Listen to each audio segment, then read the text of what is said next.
திருக்குறளும் வேதாத்திரியமும் என்ற தலைப்பில் சிந்தனை விளக்கம் அளிப்பதற்காக மதிப்பிற்கும் மரியாதைக்கும் உரிய நமது உலக சமுதாய சேவா சங்கத்தின் முதுநிலை பேராசிரியர் முனைவர் அருள்நிதி கே. பெருமாள் ஐயா அவர்கள் நம்மோடு இணைந்துள்ளார்கள். ஐயா அவர்களின் சிறப்பு உரைக்கு முன்னதாக ஐயா அவர்கள் பற்றியும் ஐயாவை அறிமுகப்படுத்துவதில் மகிழ்ச்சி அடைகின்றோம். முதுநிலை பேராசிரியர் கே. பெருமாள் ஐயா அவர்கள் 45 ஆண்டுகளுக்கு மேலாக மனவளக்கலையில் தொண்டாற்றி வருகின்றார்கள். கோவை ராமகிருஷ்ணா மிஷன் பள்ளியில் முதல்வராக பணியாற்றியவர்கள். ஆழியாறு விஷன் கல்வி இயக்குனர் மற்றும் பல்வேறு கல்லூரிகளுடன் இணைந்து மனவளக்கலை பயிற்சியை கொண்டு செல்வதில் ஐயாவின் பங்கு போற்றுதலுக்குரியது. யோகமும் மனித மாண்பும் தலைப்பில் எம்ஃபில் மற்றும் PhD மாணவர்களுக்கு வழிகாட்டியாகவும் உள்ளார்கள். இத்தகைய சிறப்புகளை உள்ள நமது உலக சமுதாய சேவா சங்கத்தின் மதிப்புக்கும் மரியாதைக்கும் உடைய ஐயா அவர்கள் இன்று திருக்குறளும் வேதாத்திரியம் என்ற தலைப்பில் சிந்தனை உரை அளிக்க அனைவரும் சார்பிலும் வணங்கியும் வாழ்த்தியும் வரவேற்கிறோம். வாழ்க வளமுடன் ஐயா. வாழ்க வையகம், வாழ்க வையகம், வாழ்க வளம். குரு வாழ்க, குருவே துணை. குரு வணக்கம். சிந்தையை அடக்கியே சும்மா இருக்கின்ற சீரறிய செய்த குருவே, அந்த நிலைதனில் அறிவு அசைவற்றிருக்க பெரும் ஆனந்தம் பொங்குதங்கே. இந்த பெரும் உலகமிசை எடுத்த பல பிறவிகளின் இறுதி பயனாகிய சந்ததமும் என மறவாத சாந்த வாழ்வழித்தோய் என் சந்தோஷ செய்தி இதுவே. மதிப்பிற்கும் அன்பிற்கும் உரிய பேராசிரியர் பெருமக்களே, மனவளக்கலை சார்ந்த சகோதர சகோதரிகளே, இந்த நிகழ்வை தொகுத்து வழங்கிக் கொண்டிருக்கும் உலக சமுதாய சேவா சங்கத்தின் IT துறையை சார்ந்த அனைவருக்கும் எனது பணிவான வாழ்த்துக்கள், வணக்கங்கள். இன்று நாம் திருக்குறளும் வேதாத்திரியும் என்ற ஒரு தலைப்பிலே சிந்தனை செய்ய இருக்கின்றோம். ஒவ்வொரு காலகட்டத்திலும் அறிஞர்கள், மகான்கள் தோன்றி ஒரு சாதாரண மக்களின் துன்பங்களை விடுவித்துக் கொள்வதற்கு வழி செய்கிறார்கள். அப்படி இதுவரை எத்தனையோ அவதார புருஷர்கள் இந்த உலகிலே தோன்றி மக்களுக்கு வழிகாட்டி இருக்கிறார்கள். அந்த நிலையிலே வந்தவர்கள் தான் அருட்தந்தை வேதாத்திரி மகிழ்ச்சி அவர்களும் திருக்குறளை எழுதிய திருவள்ளுவர் பெருந்தகையுமாகும். அவர்கள் காலத்தின் எல்லைக்கு அப்பாற்பட்டவர்கள். அவருடைய புகழ் என்றும் அழியாமல் இருந்து கொண்டிருக்கும். அவர்கள் அந்த இறைவனோடு இறைவனாக நின்று உணர்ந்து அந்த தான் உணர்ந்த இயற்கை ரகசியங்களை எல்லா மக்களுக்கும் கொடுத்திருக்கிறார்கள். அந்த வகையிலே திருக்குறள், திருவள்ளுவர் படைத்த அந்த காவியம், அது இன்று உலகம் முழுவதும் வேதமாக இருந்து கொண்டிருக்கிறது. உலகத்தில் பல்வேறு மொழிகளில் அது மொழிபெயர்க்கப்பட்டுள்ளது. அது 1330 அந்த குறள்கள் அறத்துப்பால், பொருட்பால், காமத்துப்பால் என்று சொல்லி 3 பால் வகைகளாக பிரிக்கப்பட்டு இன்று இது சமுதாயத்திற்கு பெரிய நீதிகளை வழங்கி கொண்டிருக்கிறது. இன்னும் சொல்ல பல உலகத்தில் இருக்கக்கூடிய எல்லா கலாச்சாரங்கள், எல்லா வாழ்வியல் முறைகள் எல்லாவற்றையும் ஆராய்ச்சி செய்து அந்த நீதி நெறிகளை தொகுத்து வைத்தால் எப்படி இருக்குமோ அப்படித்தான் நம்முடைய திருக்குறள் அமைந்திருக்கிறது. எல்லா காலங்களுக்கும் உகந்ததாக பல்வேறு உதாரணங்களை காட்டி உலகம் முழுவதும் இருக்கக்கூடிய மக்கள் அவருடைய கலாச்சாரங்கள் அவற்றையெல்லாம் வெளிப்படுத்தக்கூடிய வகையிலே அந்த திருக்குறள் ஒரு நீதி நூலாக அது அமைந்திருக்கிறது. அதே போன்று அருட்தந்தை வேதாத்திரி மகிழ்ச்சி அவர்கள் இந்த 20ஆம் நூற்றாண்டிலே தோன்றி வாழ்ந்தவர்கள். அவர்கள் அந்த திருக்குறளில் அந்த பொருளுக்கு ஒரு விளக்கம் சொல்வதாய் அதை வாழ்வியலாக மாற்றிக்கொள்ளக்கூடிய நடைமுறை பயிற்சிகளை உருவாக்கக்கூடிய வகையில் அந்த வேதாத்திரியத்தை அமைத்திருக்கிறார்கள். திருக்குறள் சொல்லக்கூடிய எல்லா நீதிகளையும் தன்னகத்தே கொண்டு அந்த நீதிகளை எப்படி தனது வாழ்க்கையாக மாற்றிக்கொள்வது, பயிற்சி முறைகளாக எப்படி வைத்துக் கொள்வது என்ற வகையிலே அருட்தந்தை வேதாத்திரி மகிழ்ச்சி அவர்கள் அந்த தத்துவங்களை எல்லாம் எளிமைப்படுத்தி அதே சமயத்தில் அதை ஒவ்வொருடைய வாழ்க்கை முறையோடும் இணைந்து ஏற்றுக்கொள்ளக்கூடிய வகையிலே அதை பயிற்சிகளாக வைத்து தனது உடலையும் மனதையும் அந்த பயிற்சி முறைகளுக்கு உட்படுத்தி மேம்படுத்திக் கொள்ளக்கூடிய வகையிலும் அருட்தந்தை வேதாத்ரி மகர்ஷி அவர்கள் அதனை அமைத்திருக்கிறார்கள். ஆகவே இன்றைய சிந்தனையில் திருக்குறளும் வேதாந்திரியமும் என்ற தலைப்பினில் நாம் இன்று சிந்திக்க இருக்கின்றோம். அருட்தந்தை வேதாத்ரி மகர்ஷி அவர்கள் சென்னைக்கு அருகே இருக்கக்கூடிய கூடுவாஞ்சேரி என்ற சிறிய கிராமத்தில் பிறந்து நெசவு தொழிலில் ஈடுபட்டு தனது குடும்பத்தை உயர்த்தி தானும் உயர்ந்து அகத்தவத்தில் ஆழமாக சென்று ஆய்வு செய்து பல இயற்கை ரகசியங்களை கண்டறிந்து அதனை உலகுக்கு வெளிப்படுத்தி இருக்கிறார்கள். மகர்ஷி அவர்கள் சொல்லி இருக்கக்கூடிய தத்துவங்கள் எல்லோராலும் புரிந்து கொள்ள முடியும், எல்லோரும் தனது வாழ்க்கையில் அதை பயிற்சியாக மாற்றிக்கொள்ள முடியும், அந்த பலன்களை அனுபவிக்க முடியும் என்ற நிலையிலே அதை ஒரு பயிற்சியாக மாற்றி மக்களை ஒவ்வொருவரையும் ஒரு கர்ம யோகியாக செயல் விளைவு தத்துவம் உணர்ந்து அதற்கேற்ப தனது செயல்களை அமைத்துக் கொள்ளக்கூடியவர்களாக அருட்தந்தை வேதாத்ரி மகர்ஷி அவர்கள் அதற்கான முறைகளை வடிவமைத்திருக்கிறார்கள். ஆக இரண்டு ஞானிகளும் இந்த சமுதாயத்துக்கு செய்த சேவை அது அளவிட முடியாத சேவையாகும். அவர்களை எண்ணி பார்ப்பது, அவர்களின் பெருமையை பாராட்டுவது, அவருடைய அந்த சொற்களை செயல்களை நம்முடைய வாழ்க்கையாக மாற்றிக்கொள்வது, இவையெல்லாம் நாம் அவர்களை போன்ற ஒரு உயர்ந்த நிலை அடைவதற்கு நமக்கு உதவி செய்யக்கூடியதாக அமையும். அந்த வகையிலே திருக்குறளும் வேதாத்திரியமும் நமக்கு பல நன்மைகளை கொடுக்கக்கூடியதாக இருக்கின்றது. அருட்தந்தை வேதாத்ரி மகர்ஷி அவர்கள் தமிழிலேயும் ஆங்கிலத்திலேயும் தன்னுடைய கருத்துக்களை எல்லாம் புத்தகங்களாக வடிவமைத்திருக்கிறார்கள். அதே போன்று அருட்தந்தை வேதாத்ரி மகர்ஷி அவர்கள் 2000 கவிதைகள், ஒரு 8 வரிகள் வரக்கூடிய வகையில் ஒரு 2000 கவிதைகளை அமைத்திருக்கிறார்கள். அதற்குள் தனது கருத்துக்களை எல்லாம் அதற்குள்ளாக கொண்டு வந்திருக்கிறார்கள். எப்படி திருவள்ளுவர் 1330 குறளை கொடுத்து அந்த ஒவ்வொரு குறளும் ஒரு 2 அடிகள், ஒரு 7 வார்த்தைகள் வரக்கூடிய வகையில வைத்து ஒரு பெரிய அற்புதத்தை, உலக அதிசயத்தை படைத்திருக்கிறார்கள். அதே போன்று அருட்தந்தை வேதாத்ரி மகர்ஷி அவர்களும் ஒரு சுமாராக 2000 கவிதைகள், 8 வரிகள் வரக்கூடிய வகையில் அந்த கவிதைகளை அமைத்து அதில் ஆழமான சிந்தனைகளை வழங்கி இருக்கிறார்கள். ஆகவே இரண்டும் ஒரு மனித வாழ்வில் மிகவும் மகத்துவம் வாய்ந்தது. இரண்டை பற்றியும் ஒரு மனிதன் தெரிந்து கொள்கின்ற போது கண்டிப்பாக அந்த மனிதன் ஒரு மனிதனாக வாழ்வதற்குரிய தகுதியை பெறுகிறான். இன்று நாம் அதை பற்றித்தான் நாம் இங்கே சிந்தனை செய்ய இருக்கின்றோம். ஸ்லைட் கொஞ்சம் அடுத்து பண்ணலாம் அப்படின்னு. சரி, இப்ப நம்ம திருக்குறளில் முதலாவது இருக்கக்கூடிய அந்த கடவுள் வாழ்த்து, அதனை எடுத்துக்கொண்டு அதில் திருவள்ளுவர் கூடக்கூடிய கருத்துக்கள், நம்முடைய மகரிஷி அதில் சொல்லக்கூடிய கருத்துக்கள், அவற்றை கொஞ்சம் சிந்தனை செய்து பார்ப்போம். திருக்குறளில் 1330 குறளும் அது பாராட்டக்கூடியது, அது உயர்ந்த கருத்துக்களை கொடுக்கக்கூடியது.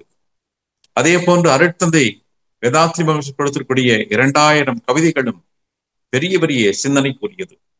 அந்த கவிதைகளை இன்று எடுத்துக்கொண்டு ஆராய்ச்சி செய்து அதன் மூலமாக பல ஆய்வு கட்டுரைகள் வந்திருக்கின்றன.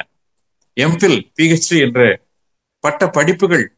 பட்டங்களை வாங்கி இருக்கிறார்கள் மாணவர்கள். அதுபோன்று திருக்குறளை பற்றி நிறைய ஆராய்ச்சிகள் செய்து அதிலும் நிறைய படைப்புகள் மானிடத்திற்கு பயன்படக்கூடிய வகையிலே வந்திருக்கின்றன. இப்போ அதன் முதல் அதிகாரமாக இருக்கக்கூடிய அந்த கடவுள் வாழ்த்து, அதில் இருக்கக்கூடிய செய்திகளை நாம் கொஞ்சம் கவனித்து பார்ப்போம். அகர முதல எழுத்தெல்லாம் ஆதி பகவன் முதற்றே விளக்கு. ஆம், இன்று உலகில் எத்தனையோ மொழிகள் இருக்கின்றன. நமது இந்தியாவிற்குள்ள பல மொழிகள் இருக்கின்றன. உலகம் முழுவதும் பார்த்தால் எத்தனையோ ஆயிரக்கணக்கான மொழிகள் இருக்கின்றன. ஆனா எல்லா மொழிகளும் அந்த எழுத்துக்கள் எப்படி ஆரம்பிக்கின்றன? தமிழிலே அந்த முதல் எழுத்தாக ஆ என்பது அமைகிறது. அதே போன்று ஆங்கிலத்தில் எடுத்துக்கொண்டால் ஏ என்ற எழுத்து அமைகிறது. இப்படி எல்லா மொழிகளிலும் எடுத்துக்கொண்டால் முதல் எழுத்து என்பது பெரும்பாலும் ஆ என்ற நிலையிலேதான் அது வந்திருக்கும். அது கன்னடமாக இருக்கலாம், தெலுங்காக இருக்கலாம், மலையாளமாக இருக்கலாம், இந்தியாக இருக்கலாம். எந்த ஒரு மொழியை எடுத்துக்கொண்டால் அந்த முதல் எழுத்து ஆ என்ற இடத்திலே வரக்கூடிய ஒன்றுதான் அகர முதல எழுத்தெல்லாம். ஆகவே உலகில் எத்தனையோ ஆயிரக்கணக்கான மொழிகள் இருந்தாலும் அந்த முதல் எழுத்தாக இருப்பது அகரம், ஆ என்ற எழுத்துத்தான். அதுபோன்று இன்று உலகத்திலே எத்தனையோ மாற்றங்கள் வந்திருந்தாலும் எல்லாவற்றுக்கும் மூலமாக இருக்கக்கூடியது அந்த தெய்வ நிலைதான். அந்த தெய்வ நிலையைத்தான் அருட்தந்தை வேதாத்திரி மகிழ்ச்சி அவர்கள் அதனை சுத்தவெளி, வெட்டவெளி, காரிருள், கும்மிருட்டு, இறைவழி, இறைநிலை, நிறைவழி, நிலைவழி, சூன்யம் என்று பல நிலைகளில் நினைக்கிறார்கள். அந்த சுத்த வெளியைத்தான் சாதாரண நிலைகளிலே பக்தி மார்க்கத்திலே அதனை கடவுள் என்றும், தெய்வம் என்றும், ஆதி என்றும், அனாதி என்றும், சிவம் என்றும், விஷ்ணு என்றும், அல்லாஹ் என்றும், பிதா என்றும் பல்வேறு மதங்களிலும் பல்வேறு பெயர்களை சொல்லி அழைக்கிறார்கள். எப்படி எழுத்துக்கெல்லாம் மூலமாக முதல் எழுத்தாக ஆ என்பது இருக்கிறதோ அதுபோன்று இந்த உலகத்தின் எல்லா செயல்பாடுகளுக்கும் மூலமாக இருப்பது அந்த சுத்த வெளி, வெட்ட வெளி. அதற்கு அருட்தந்தை வேதாத்திரி மகிழ்ச்சி அவர்கள் 4 தன்மைகளை சொல்கிறார்கள். வற்றா இருப்பு, பேராற்றல், பேரறிவு, காலம், வளம் 4 ஒன்றிணைந்த பெருவெளியே தெய்வமா என்று அந்த சுத்த வெளியை பற்றி அருட்தந்தை அவர்கள் சொல்கிறார்கள். அதுதான் எல்லாவற்றுக்கும் மூலமாக இருக்கிறது என்ற நிலையிலே வள்ளுவ பெருந்தகையும் அதன் இடத்தில் சொல்கிறார்கள். கற்றதனால் ஆய பயனன்கள் வாலறிவன் நற்றால் தொலார் எனி. ஆம், ஒரு மனிதன் கல்வி கேள்விகளில் உயர்ந்து விளங்குகிறான், பண்புகளில் உயர்ந்து விளங்குகிறான், நாகரிகத்தின் உச்சத்தில் அவன் வாழ்ந்து கொண்டிருக்கிறான், எல்லோரையும் மதிக்கக்கூடிய பண்புகளை பெற்றிருக்கிறான், அந்த கல்வியின் முழு திறனையும் தன்னுடைய வாழ்க்கையாக மாற்றிக் கொண்டிருக்கிறான். அப்படிப்பட்ட உயர்ந்த மனிதன் பெரியவர்களை மதிக்கக்கூடிய வகையிலேதான் அவன் உயர்வு பெறுகிறான். அறிவுள்ளவர்களை மதித்து அவர்களை வணங்கக்கூடிய நிலையிலே தான் மேலும் உயர்வு பெறுகிறான். அப்படி மதித்து வணங்குகின்ற போது அவனுடைய கல்வியினுடைய தரம் கூடுகிறது. தான் எதை கற்றுக்கொண்டோமோ அதை வாழ்க்கையாக மாற்றிக்கொள்வது, அப்படிப்பட்ட உயர்ந்த மகான்களை வணங்கி அவர்களை ஏற்றுக்கொள்வது. அப்படி இல்லாமல் கற்றுக்கொண்ட பிறகு நாம் அந்த ஆசிரியர்களுக்கும் கற்றுக் கொடுத்தவர்களுக்கும் அந்த உரிய மதிப்புகளை மரியாதைகளை கொடுக்காமல் ஒதுங்கி இருந்தால் நாம் கற்றுக்கொண்டது அர்த்தமில்லாமல் சென்று விடுகிறது. கற்றுக் கொடுப்பது ஒழுக்கத்தையும், நல்ல வாழ்க்கை முறையும், ஒரு அன்பையும், கருணையும், அது சேவை செய்யும் மனப்பான்மையும், இந்த சமுதாயத்திற்கு நன்மை செய்யக்கூடிய வகைகளையும் தான் நமக்கு கற்றுக் கொடுக்கிறார்கள். அப்படி அந்த கற்றுக் கொடுத்த மகான்களின் மீது நமக்கு ஒரு அன்பும், ஒரு மதிப்பும், மரியாதையும் இருக்க வேண்டும். அப்பொழுதுதான் நாம் கற்றுக்கொண்ட பாடத்தின் அர்த்தம் அது உதாரணத்துக்குரியதாக விளங்கும். கற்றதனால் ஆய பயனன்கள் வாலறிவன் நற்றால் தொலாரணி. அப்படி ஒரு நல்ல கல்வியை கொடுத்தவர்கள் அவருடைய தாள்களை தொட்டு வணங்கக்கூடிய ஒரு பக்குவம் பெறுகின்ற போதுதான் அந்த கல்வியினுடைய முழு பலனும் நம்மை அடைந்ததாக இருக்கிறது. அடுத்ததாக மலர் மிசை ஏகினான் மானடி சேர்த்தான் நிலமிசை நீட் வாழ்வார். ஆம், பெரியவர்களை, ஞானிகளை, மகான்களை, அறிஞர்களை, சான்றோர்களை பின்பற்றி வாழக்கூடியவர்கள். இந்த பூ உலகிலே இந்த மனிதன் பல சுகங்களை அனுபவித்து வாழ்கின்றான். இந்த பூமி தாய் ஒவ்வொரு ஜீவனும் வளர்வதற்கு வேண்டிய எல்லா வாழ்க்கை வசதிகளையும் அது உருவாக்கி கொடுத்திருக்கிறது. ஒரு சுகமான வாழ்க்கை வாழ்வதற்கான, அது மனிதனாக இருந்தாலும் சரி, விலங்குகளாக இருந்தாலும் சரி, பறவைகளாக இருந்தாலும் சரி, மற்ற ஜீவன்களாக இருந்தாலும் சரி, ஒவ்வொன்றும் ஒரு நிறைவான வாழ்க்கை வாழ்வதற்கான அந்த மனமானது மென்மையான ஒரு மலர் போன்ற அந்த ஒரு ஒரு முழுமையான அமைதி அமைதியோடு மகிழ்ச்சியோடு நிறைவோடு வாழ்வதற்கான வகையில்தான் இந்த பூமி தாய் அந்த இயற்கையால் அமைக்கப்பட்டிருக்கிறார். அப்படி இந்த பூமியிலே ஒரு முழுமையான வாழ்க்கையை வாழக்கூடிய பண்புகளை பெற்றவர்கள் யார்? அவர்கள் பெரியவர்களை வணங்கக்கூடியவர்கள். அவருடைய நிலை எப்படி இருக்கும்? அவர்கள்தான் நீண்டு வாழக்கூடிய தன்மையை பெற்றவர்களாக இருக்கிறார்கள். இன்று உலகம் முழுவதும் ஆராய்ச்சிகள் நடந்து கொண்டிருக்கிறது. அந்த உலகம் முழுவதும் நடக்கக்கூடிய ஆராய்ச்சிகளில் யாரெல்லாம் நீண்ட நாள் வாழ்கிறார்கள், நல்ல உடல் பலத்தோடு வாழ்கிறார்கள், நோய் இல்லாத நிலையில நீண்ட நாள் வாழ்கிறார்கள் என்று ஒரு ஆய்வு செய்கிற போது அந்த ஆய்வினுடைய முடிவிலே கிடைத்த தகவல்கள், யாரெல்லாம் ஒரு அமைதியான வாழ்க்கை வாழ்கிறார்களோ, ஒரு ஆனந்தமான வாழ்க்கை வாழ்கிறார்களோ, மனநிறைவான வாழ்க்கை வாழ்கிறார்களோ, பிறருக்கு துன்பம் கொடுக்காத வகையில் தன்னுடைய வாழ்க்கை முறைகளை அமைத்துக் கொள்கிறார்களோ, கோபம், கவலை, பொறாமை என்று உணர்ச்சி வைப்படாமல் அன்பு, கருணை, தியாகம், சேவை என்ற நிலையிலே தன்னை ஈடுபடுத்திக் கொள்கிறார்களோ, அவர்கள்தான் நீண்ட நாள் இந்த உலகிலே வாழ்கிறார்கள் என்று ஒரு ஆய்வு கூறுகிறது. ஆக நீண்ட நாள் வாழக்கூடிய மக்கள் எல்லாம் நல்ல குணங்களை பெற்றவர்களாகவும் மற்றவர்களை மதிக்கக்கூடிய பண்புகளை பெற்றவர்களாகவும், மென்மையான குணங்கள், உயர்ந்த குணங்கள், பெரியவர்களை மதிக்கக்கூடிய பண்புகள் இவையெல்லாம் யாருக்கு இருக்கிறதோ அவர்களெல்லாம் நீண்ட காலமாக அல்லது நீண்ட ஆயுளோடு வாழக்கூடிய தன்மைகளை பெற்றவர்களாக இருக்கிறார்கள். மலர் மிசை ஏகினால் மான் அடி சேர்ந்தான் நிலமிசை நீடு வாழ்வார் என்று வள்ளுவர் குறிப்பிடுகிறார். அடுத்ததாக அந்த தெய்வத்தன்மை உடையவர்கள், நல்ல குணங்களை பெற்றவர்கள் யாருடைய பொருளுக்கும் ஆசைப்பட மாட்டார்கள். தனக்கு அது வேண்டும் இது வேண்டும் என்று சொல்லி வேண்டாத பொருள்களை எல்லாம் சேர்த்து வைக்க மாட்டார்கள். பிறருக்கு துன்பம் விளைவிக்கக்கூடிய முறையிலே மற்றவர்களது பொருள்களை அவர்கள் எடுத்துக்கொள்ள மாட்டார்கள். எப்பொழுதும் தனக்குரிய பொருள்களை அளவாக சிக்கனமாக வைத்துக் கொண்டு தன்னிடம் இருக்கக்கூடிய அதிகமான பொருட்களை மற்றவர்களுக்கெல்லாம் கொடுத்து உதவி செய்து மற்றவர்களின் துன்பத்தை போக்கக்கூடியவர்களாகத்தான் ஞானிகள், மகான்கள், சித்தர்கள் இவர்கள் எல்லாம் வாழ்ந்திருக்கிறார்கள், இன்னும் வாழ்ந்து கொண்டும் இருக்கிறார்கள். அப்படிப்பட்ட உயர்ந்த மனிதர்களை அவருடைய வழியில நிற்கக்கூடியவர்களுக்கு வாழ்க்கையில் துன்பம் இருக்காது என்று சொல்ல அங்கே வேண்டுதல் வேண்டாமை, எனக்கு இது வேண்டும் இது வேண்டாம் என்ற நிலை இல்லை. எது வாழ்க்கைக்கு தேவையோ அந்த நிலையை அடைவதற்கான முயற்சிகளை மட்டும் மேற்கொள்கிறோம்.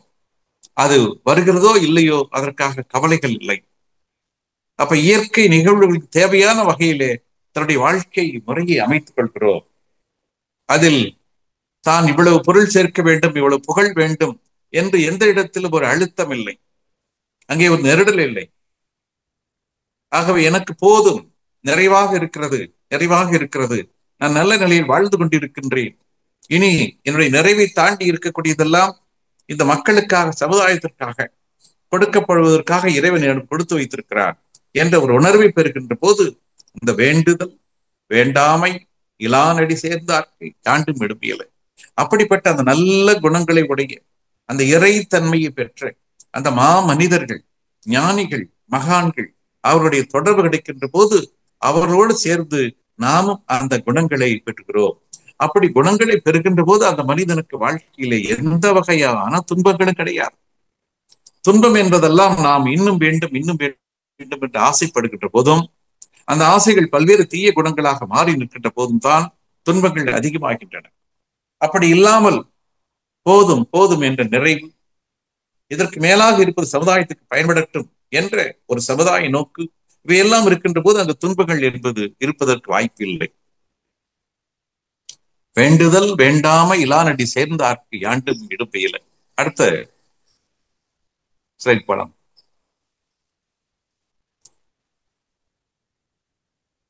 இங்க பாருங்க, இதுல மகர்ஷி, அதாவது வள்ளுவர் ஒரு அற்புதமான கருத்துக்களை படைக்கிறார். இருள் சேர் இருவினையும் சேரா இறைவன் பொருள் சேர் புகழ் புரிந்தார் மாட்டு. இது ஒரு அற்புதமான குரல். இருள் சேர் இருவினை, இருள் சேர் துன்பங்களை கொடுக்கக்கூடிய, துயரங்களை கொடுக்கக்கூடிய, பாதிப்பை கொடுக்கக்கூடிய இரண்டு வினைகள். அது என்ன இரண்டு வினைகள்? பொதுவாக நம்முடைய அருட்தந்தையர்கள் சொல்லுகின்ற போது, அல்லது நம்முடைய புராணங்கள் இதிகாசத்தில் சொல்லுகின்ற போது, வாழ்க்கை முறையை மூன்று வகையான கர்மாவாக பிரிப்பார்கள். சஞ்சித கர்மம், பிராரப்த கர்மம், ஆகாமிய கர்மம் என்று சொல்லி. சஞ்சித கர்மம் என்பது பெற்றோர்கள் மூலமாக, மூதாதையர்கள் மூலமாக நமக்கு வந்திருக்கக்கூடிய குண இயல்புகள், பதிவுகள். பிராரப்த கர்மம் என்று சொல்வது நாம் பிறந்த காலத்திலிருந்து இன்று வரை நாம் செய்த செயல்கள், அதனுடைய பதிவுகள், அதனுடைய வெளிப்பாடுகள். ஆகாமிய கர்மம் என்பது, ஆகாமியம் என்று சொன்னால் ஆன்மா, காமியம் என்று சொன்னால் விரும்புதல். அந்த ஆன்மாவினுடைய விருப்பத்திற்கேற்ப இனி நாம் செய்ய இருப்பது. இன்னும் நம்ம செய்யல, இனி நாம் செய்வதற்கு தயாராக இருக்கிறோம். அடுத்து செய்ய போவது அதுதான். ஆக அதுதான் நம்முடைய வருங்காலத்தில் செய்யக்கூடிய செயல்களாக இருக்கிறது. அது தவிர பிராரப்த கர்மம் என்பது இன்று வாழ்ந்து கொண்டிருக்கிற இந்த நிலைக்கு முன்னர், பிறந்ததிலிருந்து அந்த நிலைக்கு முன்னர் இருந்தது. சஞ்சித கர்மம் என்பது நம்முடைய பெற்றோர்கள் மூலமாக அந்த முதல் ஆரம்பித்த உயிரினத்திலிருந்து நாம் வருவதற்கு காரணமாக இருந்த பெற்றோர்கள் வரை அங்க இருக்கக்கூடிய எல்லா அனுபவங்களும் நிறைந்ததான் சஞ்சித கர்மம் என்று சொல்கிறோம். இந்த சஞ்சித கர்மம், பிராரப்த கர்மம் இரண்டிலும் எத்தனையோ நல்ல செயல்களும் செய்திருப்போம், நல்ல விளைவுகளும் வந்திருக்கும். தெரிந்தோ தெரியாமலோ எத்தனையோ தீய செயல்களும் செய்திருப்போம், தீய விளைவுகளும் வந்திருக்கும். அப்ப இந்த இரண்டு நிலையில் இருக்கக்கூடிய தீய செயல்கள், தீய விளைவுகள், அந்த விளைவுகளால் வரக்கூடிய துன்பம், அதான் இருள் சேர் இருவினையும் சேரா, அந்த சஞ்சித கர்மத்தில் இருந்த தீய வினைகள், பிராரப்த கர்மத்தில் ஏற்பட்ட தீய வினைகள், அதனால் நமக்கு வரக்கூடிய துன்பங்கள். அப்ப இவற்றையெல்லாம் ஆராய்ச்சி தான் இந்த நிலைகளை சொல்கிறார்கள். அப்ப இந்த இரண்டு நிலைகளிலும் துன்பங்கள் நமக்கு வரும். அங்கே தவறுகள் நடந்திருந்தால் கண்டிப்பாக அதற்கான துன்பங்களை அவரவர் அனுபவித்தான் ஆக வேண்டும். ஆனால் யார் ஒருவர் இறைவனை உணர்ந்து கொள்கிறார்களோ, எல்லாம் உள்ள தெய்வம் அது, எங்கும் உள்ளது நீக்கமர, சொல்லால் மட்டும் நம்பாதே, சுயமாய் சிந்தித்தே தெளிவாய், வல்லாய் உடலில் இயக்கம் அவன், வாழ்வில் உயிரில் அறிவும் அவன், கல்லார் கற்றார் செயல் விளைவாய், காணும் இன்ப துன்பம் அவன், அவனின் இயக்கம் அணுவாற்றல், அணுவின் கூட்டு பக்குவம் நீ, அவனில் தானே உன்னில் அவன், அவன் யார் நீ யார் பிரிவேது, அவனை மறந்தால் நீ சிறியோன், அவனை அறிந்தால் நீ பெரியோன், அவன் நீ ஒன்றாய் அறிந்த இடம் அறிவு முழுமை, அது முக்தி என்று மகரிஷி அவர்கள் அந்த அற்புதமான செய்திகளை நமக்கு சொல்கிறார்கள். அப்படி அந்த எல்லா பாவ பதிவுகளையும் நீக்கி அந்த இறைவனின் உண்மை நிலையை, உண்மையான சொரூபத்தை, அந்த வற்றாயிருப்பு, பேராற்றல், பேரறிவு, காலம் என்று சொல்லக்கூடிய 4 தன்மைகளை யாரெல்லாம் மனதார உணர்கிறார்களோ, உணர்ந்து அனுபவிக்கிறார்களோ, அந்த இறைவன் தான் எல்லா இடத்திலும் இருக்கிறான், அந்த இறைவன் தான் எல்லா பொருளுமாக இருக்கிறான், அந்த இறைவன் தான் எல்லா குணங்களுமாக இருக்கிறான், அந்த இறைவன் தான் எல்லா ஜீவனுமாக இருக்கிறான் என்ற உண்மைகளை உணர்ந்து கொள்ளுகின்ற போது அது இறைவனுடைய பொருள்.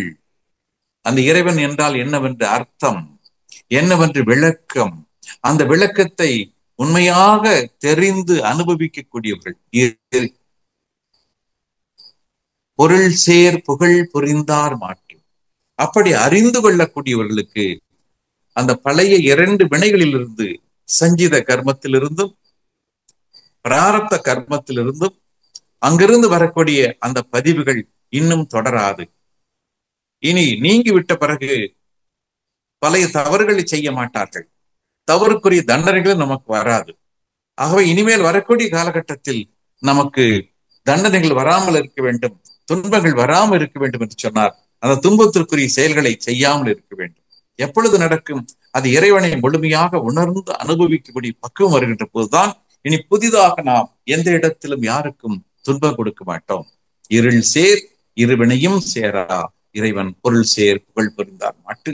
யார் ஒருவர் இறைவனை புரிந்து கொள்கிறார்களோ, உணர்ந்து கொள்கிறார்களோ, அந்த இறை இன்பத்தை அனுபவிக்கிறார்களோ, மறந்தும் கூட பிறருக்கு துன்பம் கொடுக்க கூடாது என்ற ஒரு உறுதி நிலைப்பாட்டில் வருகிறார்களோ அவர்களுக்கு பழைய வினைகள் மூலமாக துன்பம் இல்லை.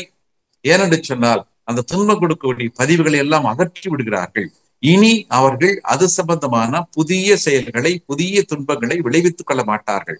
ஆனா பழைய துன்பங்கள் ஸ்டாக்ல இருக்கும். அது கொஞ்சம் கொஞ்சமா வரும். வரக்கூடிய காலகட்டத்தில் அதற்கு நாம் அனுபவிச்சுதான் தீர்க்க வேண்டும். ஆனால் புதிதாக இனி துன்பங்கள் நமக்கு சேராது. அதற்கு உறுதியாக இருக்க வேண்டும் என்று சொன்னால் அந்த இறைவனின் பெருமைகளை, இறைவன் என்றால் என்ன என்ற தன்மைகளை அதை உணர்ந்து அனுபவிக்கக்கூடிய பக்குவத்தில் இருக்க வேண்டும். அடுத்தது அப்படி இருக்க வேண்டும் என்று சொன்னால் ஒரு மனிதன் என்ன செய்ய வேண்டும்? பொறிவாயில் ஐந்தவித்தான் பொய்தீர் ஒழுக்க நெறி நின்றார் நீடு வாழ்வார். ஆம், நமது 5 வகையான பொறி புலன்கள் என்று சொல்கிறோம். மெய், வாய், கண், மூக்கு, செவி என்று சொல்லக்கூடியது. இந்த 5 புலன்களையும் சரியாக பயன்படுத்தித்தான் நாம் இந்த உலக இன்பங்களை அனுபவிக்க வேண்டும். இந்த உலக இன்பங்களை முறையாக அனுபவிப்பதற்குத்தான் இறைவன் இந்த 5 வகையான புலன்களையும் மனிதனுக்கு கொடுத்திருக்கிறார். அதுபோன்று ஒவ்வொரு ஜீவனுக்கும் அதது தனது வாழ்க்கையில் நிறைவான வாழ்க்கை வாழ்வதற்கு, இன்பமான வாழ்க்கை வாழ்வதற்கு வேண்டிய உடல் அமைப்புகளை இறைவன் கொடுத்திருக்கிறார். அப்ப அந்த 5 வகையான புலன்கள், மெய், வாய், கண், மூக்கு, செவி என்று சொல்லக்கூடிய அந்த 5 வகையான புலன்களும் அறிவு சொல்கின்றபடி நடக்க ஆரம்பிக்கின்ற போது அந்த 5 மூலமாக வரக்கூடிய அந்த விளைவுகள், அந்த பதிவுகள் எல்லாம் நமக்குள்ளாக பதிந்து அது மேலும் மேலும் நமக்கு நன்மைகளை கொடுத்து கொண்டிருக்கும். அப்படி இல்லாமல் தவறுகள் செய்தால், இந்த புலன்களை தவறான வகையில் பயன்படுத்தினால் அதற்குரிய துன்பங்கள் வந்து சேரும். பொறிவாயில் ஐந்தவித்தான் பொய்தீர் ஒழுக்க நெறி நின்றார் நீடு வாழ்வார். ஆம், தான் செய்யக்கூடிய ஒவ்வொரு செயலிலும் நேர்மையானதாக இருக்க வேண்டும், கண்ணியமிக்கதாக இருக்க வேண்டும், பிறருக்கு நன்மை தரக்கூடியதாக இருக்க வேண்டும். எந்த இடத்திலும் அது பிறருக்கு துன்பம் தரக்கூடிய வகையில் அமையக்கூடாது. அப்படி தனது 5 புலன்களையும் நல்வழிக்காக பயன்படுத்திக் கொண்டு வாழ்க்கையில் எந்த இடத்திலும் தனது பொய் என்ற நிலை இல்லாது ஒழுக்கம் காத்து வாழக்கூடிய மக்கள் அவர்கள் இந்த உலகத்திலே நீண்ட காலம் வாழக்கூடிய நிலையில் வருவார்கள். முதல்ல ஒரு குரல் வந்து மலர் மிசை ஏகினான் மானடி சேர்ந்தான் நிலமிசை நீடு வாழ்வார் என்று சொன்னார்கள். ஆம், அந்த மென்மையான குணங்களை பெற்றவர்கள், அந்த நல்லவர்களோடு தொடர்புடையவர்கள். இங்கு பொறிவாயில் ஐந்தவித்தான் நல்ல புலன்களை, மெய், வாய், கண், செவி என்று சொல்லக்கூடிய நல்ல புலன்கள் நன்மைக்காக செயல்படக்கூடிய நிலையில் பொறிவாயில் ஐந்தவித்தான் பொய்தீர் ஒழுக்க நெறி என்றார். எந்த இடத்திலும் பொய் என்பது வாழ்க்கையில் இல்லாமல் உண்மையை மட்டுமே பேசக்கூடிய பக்குவம் பெற்றவர்கள், அவர்கள் நீண்ட நாட்கள் வாழ்ந்து இந்த உலகை அனுபவிப்பார்கள். அடுத்தது, தனக்கு உவமை இல்லாதான் ஆள் சேர்ந்தார் கல்லால் மனக்கவலை வாக்கில் அறிந்து. அந்த இறைவனுக்கு நிகராக நாம் யாரை சொல்ல முடியும்? யாரையும் சொல்ல முடியாது. அவன் நிகரற்றவன். அவன்தான் பேராற்றலுக்கு சொந்தக்காரன், பேரறிவுக்கு சொந்தக்காரன். அங்கே இருக்கக்கூடிய பேராற்றலும் பேரறிவும் தான் ஒவ்வொரு துகளிலும் இருக்கிறது, அணுவிலும் இருக்கிறது, அணுவின் கூட்டமாகி மற்ற பொருட்களிலும் இருக்கிறது.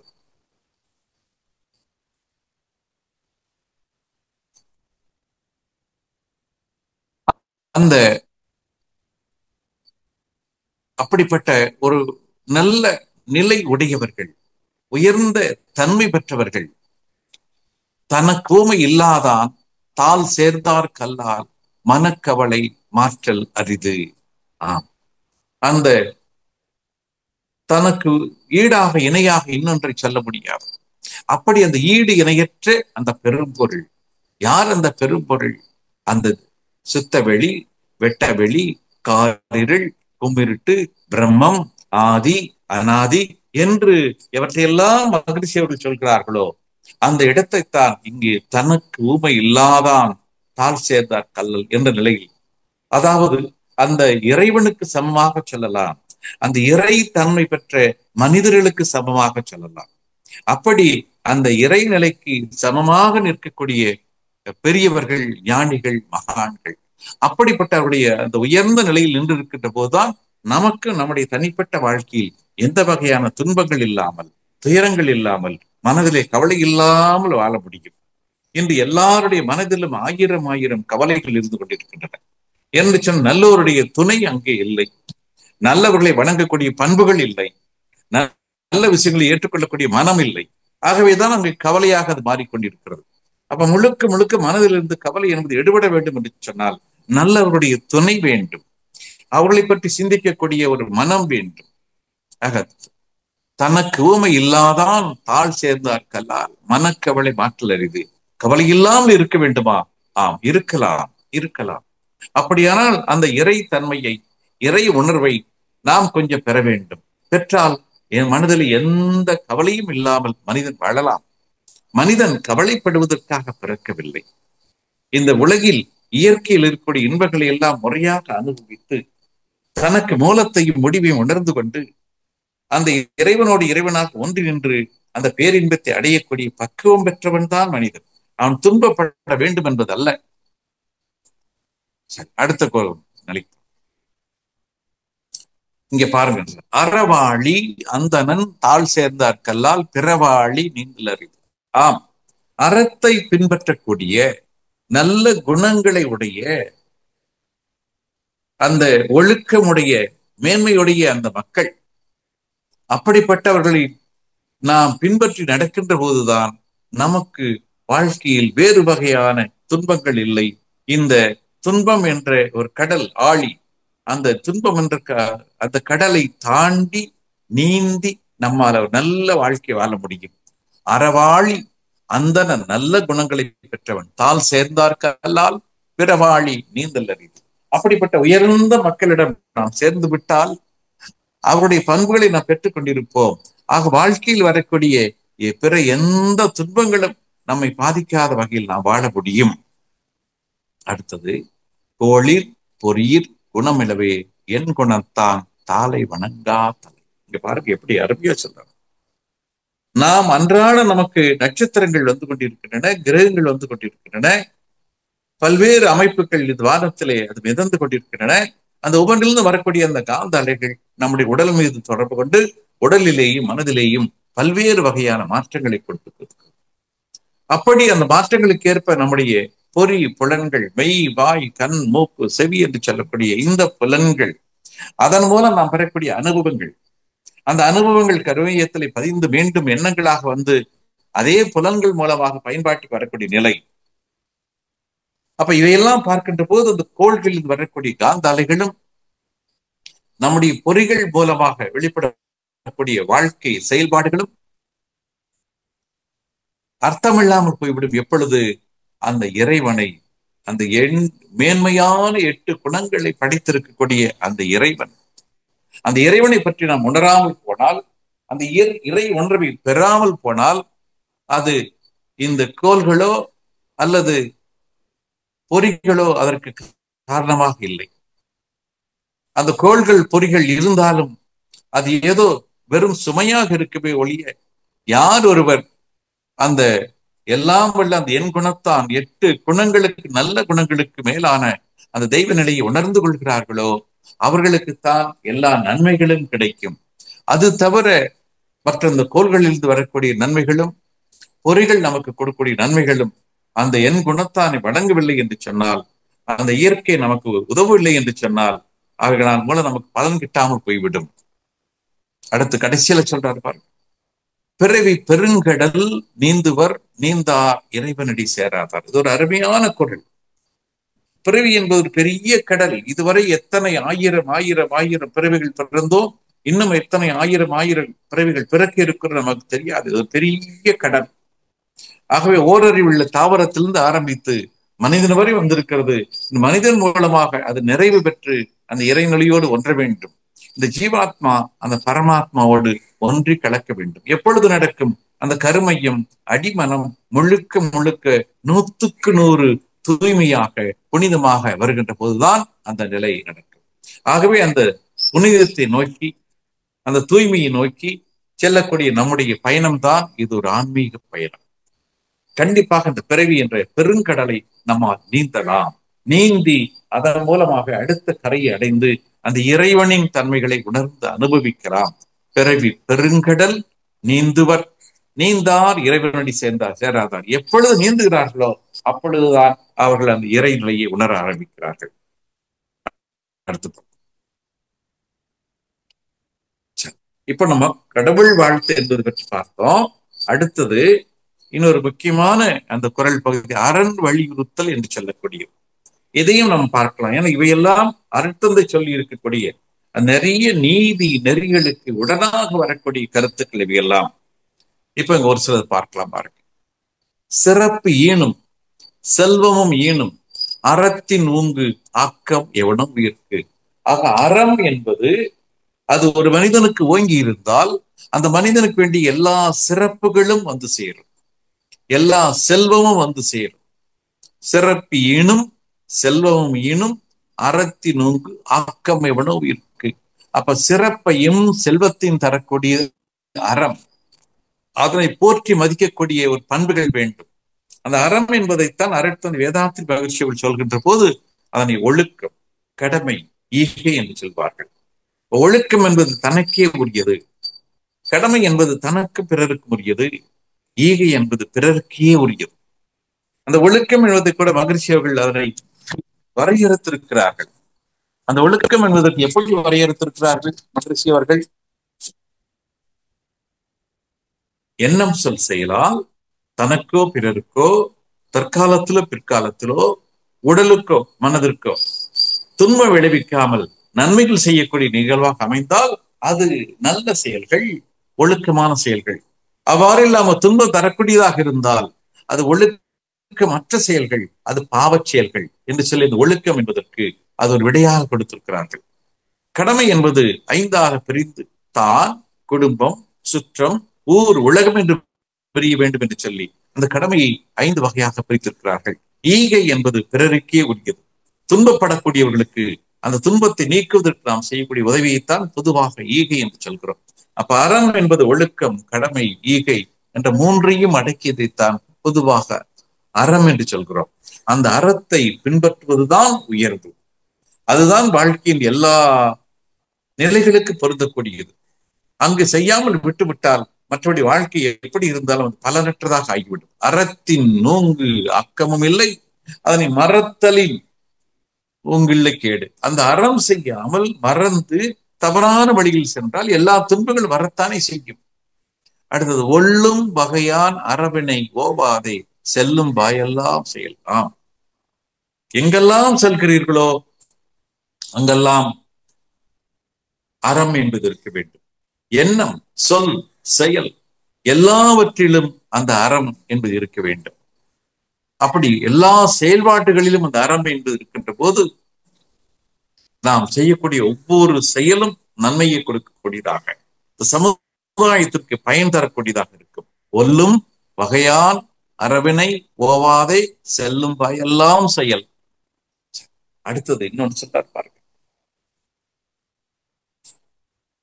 அறம் என்பது மனதுக்குள்ளே எந்த வகையான தீய செயல்களும் இல்லாததுதான் அறம். அதை மகிழ்ச்சியவர்கள் ஒழுக்கம், கடமை, ஈகை என்று சொல்கிறார்கள். மனமானது தூய்மையாக இருந்தால், புனிதமாக இருந்தால் அது செய்யக்கூடிய எல்லா செயல்களும் அறத்தின் வழிப்படிதான் இருக்கும். அப்ப மனம் தூய்மை அடையும். மனதுக்கண் மாசிலன் ஆதல் அனைத்தரன் ஆகுல நீரப்பெற. மனதிலே எந்த வகையான குற்றமும் இல்லாமல், குறைகள் இல்லாமல் இருந்தால் அதுவே அந்த அறம் என்பதற்கு உயர்ந்த நிலையாக இருக்கக்கூடிய ஒன்று. அந்த மனதிற்குள் எந்த குறையும் இருக்கக்கூடாது, குற்றமும் இருக்கக்கூடாது. ஒரு வினாடி கூட ஒரு தவறான எண்ணங்கள் அந்த மனதுக்குள்ளே வரக்கூடாது. யாரை பற்றியும் குறைவான எண்ணம் வரக்கூடாது, யாரை பற்றியும் பழிவாங்கும் எண்ணம் வரக்கூடாது. மனதுக்கண் மாசு இளநாதல் அனைத்தரன் ஆகல. அப்படி மனதுக்குள்ளே குற்றம் இல்லை என்றாலே நீங்கள் அரண் என்பதில் உயர்ந்து விளங்குகிறீர்கள் என்ற அர்த்தம்.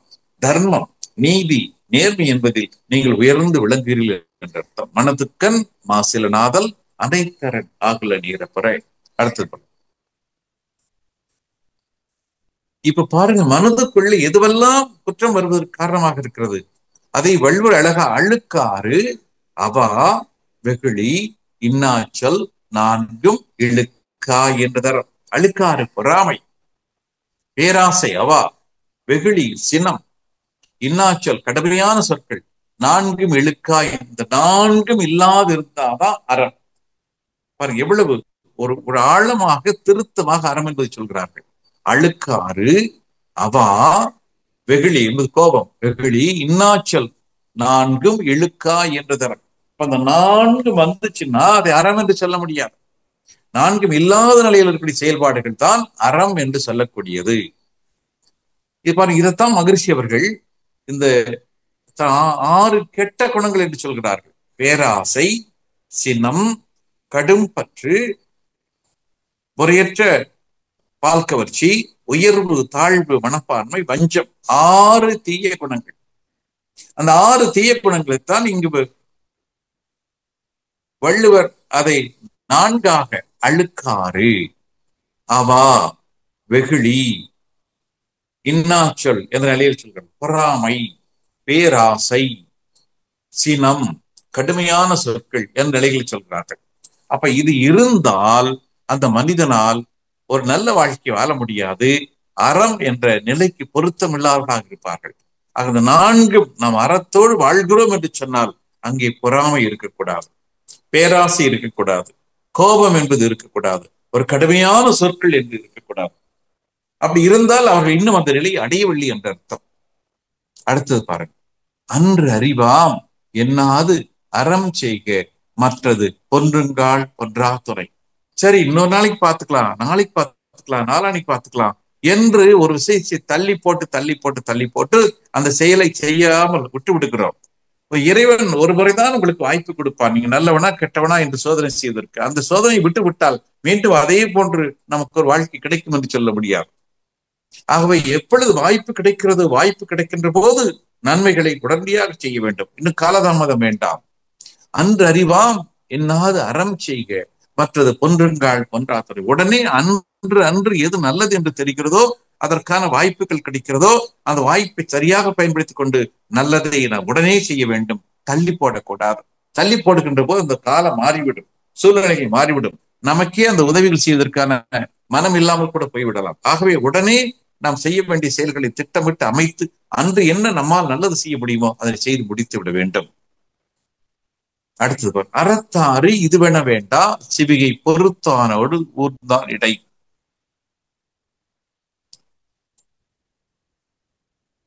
அதாவது ஒரு மனிதன் அறத்தை பின்பற்றி செல்கிறான் என்று சொன்னால் கண்டிப்பாக அந்த மனிதன் உயர்வை பெற்றவனாக இருப்பான்.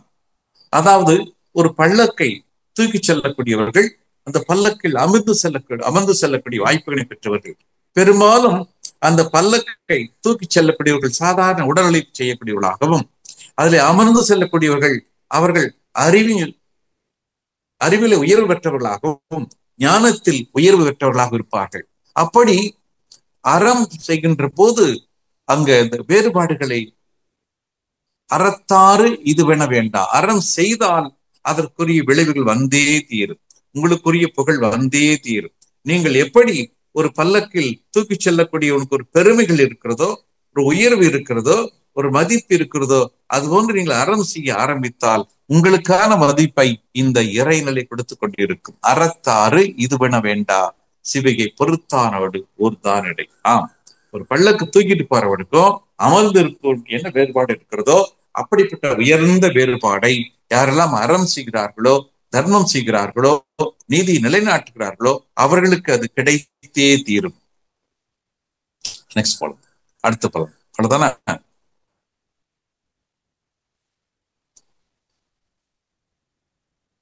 இன்னும் பாருங்க, எவ்வளவு அருமையான நிலையில் வீழ்நாள் படாமை நன்றாற்றின் அத்தொருவன் வாழ்நாள் வழி அடைக்கும்.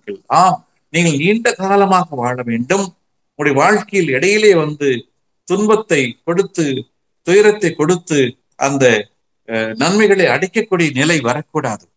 அப்படி நீங்கள் நீண்ட நாள் வெற்றியோடு வாழ வேண்டும் என்று சொன்னால் வீழ்நாள் படாமை நன்றாற்றின் அத்தொருவன் வாழ்நாள் வழி அடைக்கும். வாழ்நாள் முழுவதும் உங்களுக்கு வரக்கூடிய துன்பங்களை தடுத்து நிறுத்தி உங்களுக்கு வேண்டிய எல்லா வகையான வசதிகளையும் வாழ்வையும் கொடுக்க வேண்டும் என்று சொன்னால் வீழ்நாள் படாமை நன்றாற்றின், நாம் எந்த இடத்திலும் தவறிவிடாமல், ஒழுக்கம் தவறிவிடாமல், பண்புகள் குறைவில்லாமல், நல்ல குணங்களோடு நல்ல பண்புகளோடு வாழக்கூடிய பக்குவத்தை பெற்றுவிட்டால் நம்முடைய வாழ்நாள் முழுவதும் எந்த இடத்திலும் நமக்கு துன்பங்கள் வராத ஒரு வாழ்க்கையை வாழ முடியும். அடுத்து சொல்றாரு பாருங்க, தர்மத்தின் மூலமாக நியாயத்தின் மூலமாக வரக்கூடியதுதான் இன்பம்.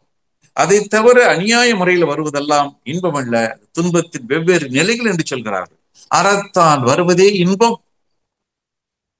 மற்றெல்லாம் புறத்த புகழும் இல்லை.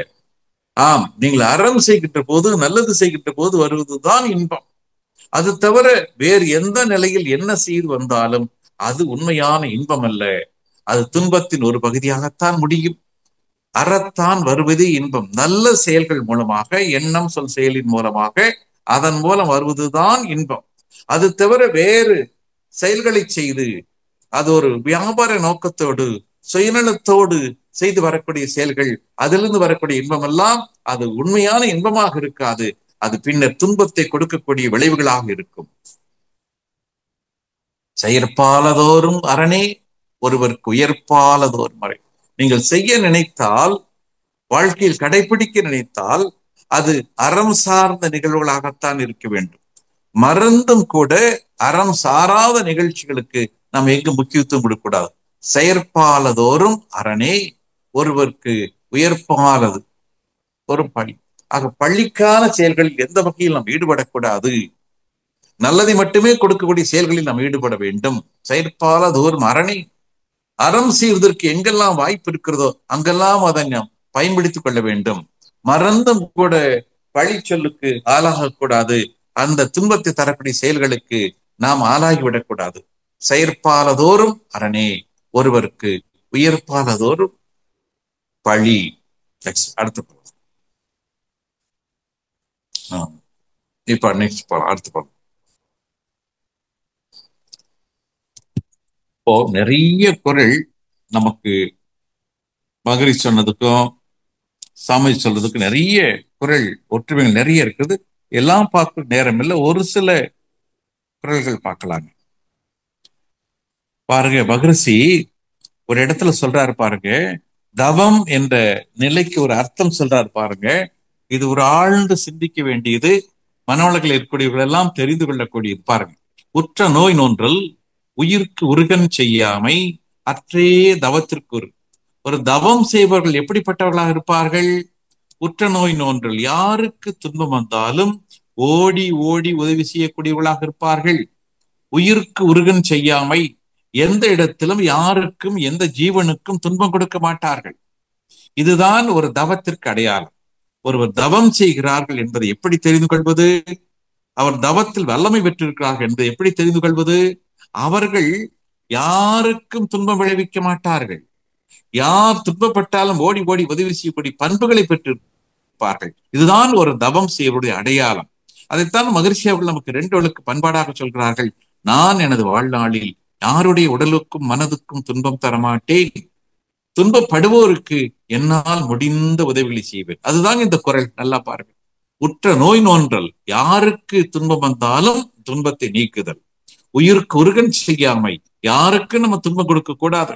ரெண்டையும் வச்சு நம்முடைய 2 எழுக்கு பாருங்க. நான் எனது வாழ்நாளில் யாருடைய உடலுக்கும் மனதுக்கும் துன்பம் தரமாட்டேன், உயிருக்கு உருகன் செய்யாமை, துன்பப்படுவோருக்கு என்னால் முடிந்த உதவிகளை செய்வேன், உற்ற நோய் நோன்றல். ஆக பகுதி சொல்லக்கூடிய அந்த 2 ஒழுக்க பண்பாட்டை முழுக்க முழுக்க நம்முடைய வள்ளுவ பெருந்தகை சொல்லி இருக்கிறார்கள். எண்ணிய எண்ணியாங்கு எய்துவ எண்ணியர் திண்ணியராக பெறின். ஆம், எண்ணத்தில் வலிமை இருந்தால், துணிவு இருந்தால், நேர்மை இருந்தால், அவர் நினைக்கக்கூடிய எல்லா எண்ணங்களும் செயல்பாட்டுக்கு வருவதாக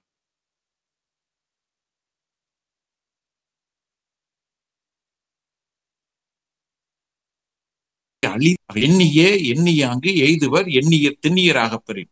ஆகவே எண்ணங்கள் வலுவுடையதாக இருந்தால், நியாயமானதாக இருந்தால், அதற்கு அழுத்தம் கொடுக்கப்பட்டால் கண்டிப்பாக அது நிகழ்வுகளுக்கு வந்து அது பலருக்கு நன்மை செய்யக்கூடியதாக அமையும்.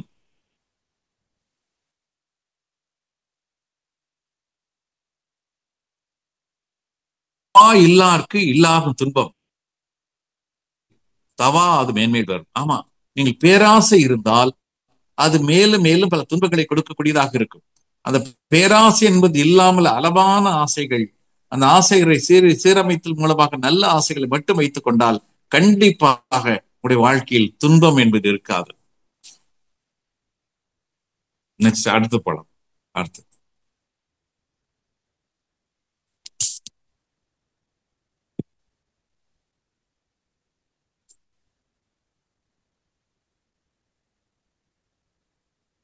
இங்கே பாருங்க 204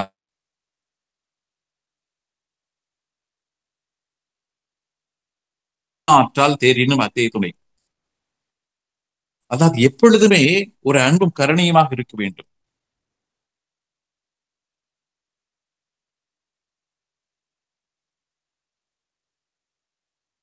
நன்மைகளை வேணும். ஏன்னா வேறு எந்த வகையில் ஆராய்ச்சி செய்தாலும், எந்த வகையான வாழ்க்கையை நடத்தினாலும் கடைசியில் முடிவது இதுதான். நீங்கள் நல்லதை நாடி நாடி நாடி அதற்கேற்ப உங்களுடைய வாழ்க்கை முறைகளை அமைத்துக் கொண்டால் அதுதான் உங்களுக்கு உயர்வை கொடுக்கக்கூடியதாக இருக்கும். நல்லாற்றால் நாடி அருள் ஆழ்க, பல்லாற்றால் தேரினும் அத்தே துணை. எத்தனை வகையில் முயற்சி செய்தாலும் நீங்கள் நன்மையை செய்யக்கூடியவர்களாக இருந்தால் அதற்குரிய பலன்கள் வந்தே தீரும். தீமை செய்யக்கூடியவர்களாக இருந்தால் அதற்குரிய துன்பங்களையும் அனுபவித்துத்தான் ஆக வேண்டும். அடுத்தது பாருங்க. அருள் இல்லார்க்கு அவ்வுலகம் இல்லை, பொருள் இல்லார்க்கு இவ்வுலகம் இல்லாகி அங்கு. இது ஒரு அற்புதமான ஒரு ஒரு குறள். அதாவது இந்த உலகில் நாம் வாழ வேண்டும் என்று சொன்னால் நமக்கு பொருள் வேண்டும். அந்த பொருளை வைத்துக் கொண்டுதான் உணவு, உடை, இருப்பிடம் என்ற அன்றாட தேவைகளை பூர்த்தி செய்கிறோம். அந்த பொருளில் என்று சொன்னால் அடிப்படை தேவைகள் பூர்த்தியாகாது. அடிப்படை தேவைகள் பூர்த்தியாகவில்லை என்று சொன்னால் அது வாழ்க்கையில் துன்பமாக இருக்கும்.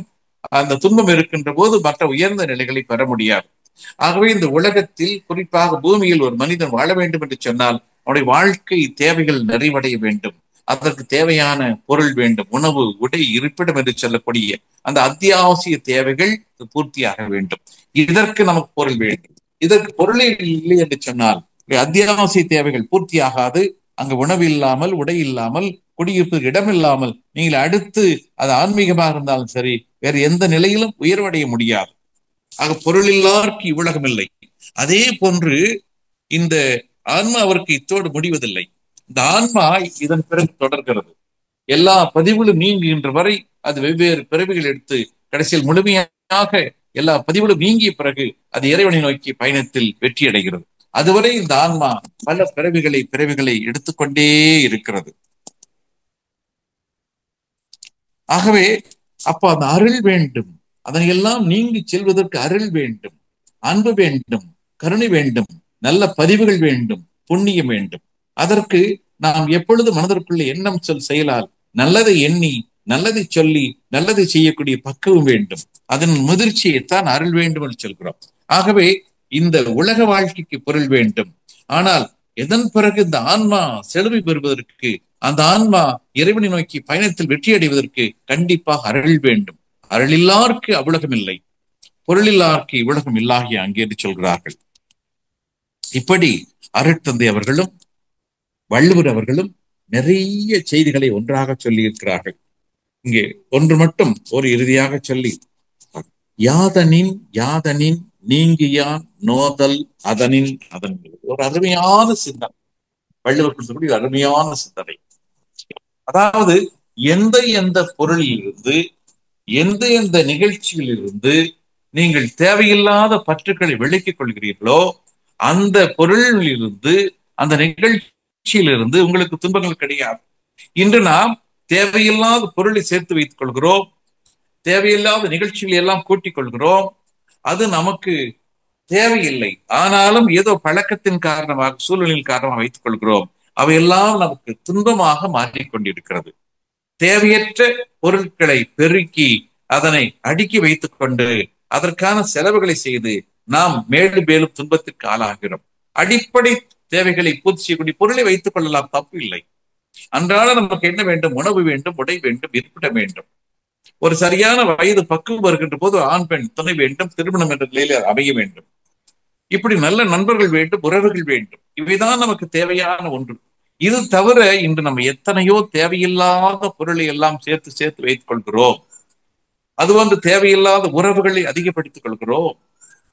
தேவையில்லாத விஷயங்களை தலையிட்டு அங்க துன்பங்களை விளைவித்துக் கொள்கிறோம். அப்ப எந்தெந்த பொருளில் நாம் விடுபட்டு நிற்கிறோமோ, விலகி நிற்கிறோமோ, அந்தந்த பொருட்கள் மூலமாக வரக்கூடிய துன்பங்கள் நமக்கு வராது. யாதனின் யாதனின் நீங்கியான் நோதல் அதனின் அதனின் இலர். எந்த எந்த பொருளில் இருந்து நீங்கள் விடுபட்டு நிற்கிறீர்களோ அந்த பொருள் மூலமாக வரக்கூடிய, அந்தந்த நிகழ்வுகள் மூலமாக வரக்கூடிய, அந்தந்த நபர் மூலமாக வரக்கூடிய துன்பங்கள் உங்களுக்கு குறைந்து போகும். இப்படி வள்ளுவரும் அருட்தந்தை வேதாத்ரி மகிழ்ச்சியும் எத்தனையோ நீதி நெறிகளை தன்னுடைய வாழ்க்கை முறையாக வைத்துக் கொண்டு நமக்கு நிறைய செய்திகளை சொல்கிறார்கள். அவர்கள் வாழ்ந்து காட்டி இருக்கிறார்கள். அந்த வாழ்ந்து காட்டிய நெறிகளைத்தான் நமக்கு பாடமாக சொல்கிறார்கள். அந்த வள்ளுவர் இத்தனை 1000 ஆண்டுகளுக்கு முன்னதாக நமக்கு எவ்வளவு பெரிய நல்ல செய்திகளை சொல்லி இருக்கிறார்கள். ஆனால் இந்த 20ஆம் நூற்றாண்டில் வாழ்ந்த நமது அருட்தந்தை வேதாத்ரி மகிழ்ச்சி அவர்கள் இந்த எல்லா மகான்களின் வடிவமாக வந்தவர்கள். அவர்கள் மூலமாக நீங்கள் திருவள்ளுவரை பார்க்கலாம். அவர்கள் மூலமாக நீங்கள் எல்லா தெய்வங்களையும் பார்க்கலாம். அவர்கள் மூலமாக இதுவரை வாழ்ந்த அந்த 18 சித்தர்களையும் காணலாம். இதுவரை வாழ்ந்த அத்தனை ஞானிகளையும் மகான்களையும் நமது அருட்தந்தை வேதாந்தி மகிழ்ச்சி அவர்கள் மூலமாக காணலாம். அப்படி ஒரு ஞானியின் வாரிசாக இதுவரை வாழ்ந்த அத்தனை மகான்களின் ஒரு தொடர்ச்சியாக வந்தவர் தான் அருட்தந்தை வேதாந்தி மகிழ்ச்சி அவர்கள். ஒரு மனித வாழ்க்கைக்கு என்ன வேண்டுமோ அதை எளிமையான முறையிலே அடையக்கூடிய பக்குவ முறைகளை வளர்ச்சிகளை சொல்லி இருக்கிறார்கள். திருக்குறள் என்பது நமக்கு ஒரு பெரிய வேதாந்தம் போல எல்லா நிகழ்வுகளையும் சொல்லக்கூடிய ஒரு உண்மையை சொல்லக்கூடிய ஒரு அற்புதமான அமைப்பு அது. அந்த அமைப்பை வாழ்க்கையிலே பயன்படுத்திக் கொள்ளக்கூடிய, அந்த வாழ்க்கையில் அதை முழுமையாக்கிக் கொள்ளக்கூடிய, பயிற்சியாக்கிக் கொள்ளக்கூடிய முறையைத்தான் அருட்தந்தை வேதாத்ரி மகிழ்ச்சி அவர்கள் இங்கு மனவளக்கலை என்ற நிலையிலே கொடுத்திருக்கிறார்கள். அங்கு செய்திகளாக இருப்பதெல்லாம் வாழ்க்கையாக மாற வேண்டும் என்று சொன்னால் அதற்குரிய பயிற்சி முறைகள் வேண்டும். எண்ணத்தை பற்றி வள்ளுவர் நிறைய சொல்லி இருக்கிறார்கள். நல்ல எண்ணம் வேண்டும், உள்ளுவதெல்லாம் உயிர் உள்ளல் என்று சொல்கிறார்கள். அந்த எண்ணத்தை எப்படி ஆராய்ச்சி செய்வது, அதற்குத்தான் அருட்தந்தை வேதாத்ரி மகிழ்ச்சி அவர்கள் எண்ணம் ஆராய்ந்து என்ற ஒரு தலைப்பினை கொடுத்து நல்ல எண்ணங்களை எப்படி வளர்த்துக் கொள்வது என்று சொல்கிறார்கள். அதுபோன்று ஆசைகள் வேண்டாம், பேராசைகள் வேண்டாம் என்று எல்லோரும் சொல்கிறார்கள். அந்த ஆசைகளை மாற்றி அமைத்துக் கொள்வதற்குத்தான் மகிழ்ச்சிகள் ஆசை சீரமைத்தல் என்ற நிலையை சொல்கிறார்கள். சினம் வேண்டாம் என்று எல்லா ஞானிகளும் சொல்கிறார்கள், வள்ளுவரும் சொல்கிறார்கள். தன்னைத்தான் காக்கின் சினம் காக்க காவாக்கால் தன்னையே கொள்ளும் சினம் என்று சொல்கிறார்கள். ஆம், அந்த சினம் தன்னை கொள்ளக்கூடிய ஒன்று, பிறருக்கு பாதகமாக அமையக்கூடிய ஒன்று. சினம் என்னும் சேர்ந்தாரை கொல்லி இனம் என்னும் ஏம பொடியை சுடும் என்று சொல்வார்கள். ஆனால் அந்த சினத்தை எப்படி தவிர்ப்பது, சினம் இல்லாமல் எப்படி வாழ்வது என்பதற்கு சினம் தவிர்த்தல் பயிற்சியை நமக்கு சொல்லியிருக்கிறார்கள். கவலை இல்லாமல் வாழ்க்கை வாழ வேண்டுமா, அதற்கு இறை உணர்வு பெற வேண்டும். தனக்கு ஊமை இல்லாதான் தாழ் சேர்ந்தார் கல்லால் மனக்கவலை மாற்றல் அரிது என்று வள்ளுவர் சொல்கிறார்கள். அதைத்தான் அருட்தந்தை வேதாத்ரி மகிழ்ச்சி அவர்கள் கவலை ஒழித்தல் என்ற நிலையிலே அதை ஒரு பயிற்சி முறையாக கொடுத்து அது 4 வகையாக பிரித்துக் கொள்ளலாம். அனுபவித்தே தீர்க்க வேண்டிய கவலைகள், தள்ளி போட வேண்டிய கவலைகள், அலட்சியப்படுத்த வேண்டிய கவலைகள், உடனடியாக தீர்க்க வேண்டிய கவலைகள் என்று அதை 4ஆக பிரித்துக் கொண்டு அந்த உடனடியாக தீர்க்க வேண்டிய கவலைகளை நீங்கள் தீர்த்து விட்டால் நீங்கள் நல்ல வாழ்க்கை வாழலாம், அமைதியான வாழ்க்கை வாழலாம், நிறைவான வாழ்க்கை வாழலாம் என்று சொல்கிறார்கள். கவலை என்பது ஒரு கற்பனை வலை. நாம கற்பனை செய்து கொண்டு மேலும் மேலும் துன்பத்தில் ஆழ்ந்து கொண்டிருக்கிறோம். அது நினைப்புக்கு நடப்புக்கும் உள்ள வித்தியாசம், எதிர்பார்த்தலுக்கும் ஏமாற்றலுக்கும் உள்ள வித்தியாசம் என்று மகிழ்ச்சிகள் அற்புதமாக அதனை விளக்குகிறார்கள். கவலை இல்லாத வாழ்க்கை வாழ முடியும் என்பதற்கு பயிற்சி முறைகளை கொடுத்திருக்கிறார்கள். இப்படி திருக்குறள் நிறைய நீதிகளை சொல்லி இருக்கிறது. அந்த நீதிகளை வாழ்க்கையாக மாற்றுவதற்கான பயிற்சி முறைகளை அருட்தந்தை வேதாத்ரி மகிழ்ச்சிகள் சொல்லி இருக்கிறார்கள். இன்னும் சொல்ல போறால் அந்த திருவள்ளுவரின் வடிவமாக இந்த அருட்தந்தை வேதாத்ரி மகிழ்ச்சி அவர்கள் நமக்கு திருவள்ளுவர் சொன்ன செய்திகளை எல்லாம் பாடங்களாக, பயிற்சி முறைகளாக, ஒரு பிராக்டிக்கல் ட்ரைனிங் என்ற வகையிலே கொடுத்து நம்மை அந்த வள்ளுவத்தோடு இணைத்து வைத்திருக்கிறார் அருட்தந்தை வேதாத்ரி மகிழ்ச்சி அவர்கள். ஆகவே அந்த உயர்வு பெற்ற மகானை இந்த நேரத்தில் சிந்தனை செய்து வள்ளுவரும் வேதாத்திரியும் என்பது அது ஒரு தொடர்ச்சியாக வரக்கூடிய ஒன்று. 2 பேரும் வெவ்வேறு காலகட்டத்தில் அவர்கள் வாழ்ந்திருந்தாலும் கூட ஒன்றன் பின் ஒன்று தொடர்ச்சியாகத்தான் இருந்து கொண்டிருக்கிறார்கள்.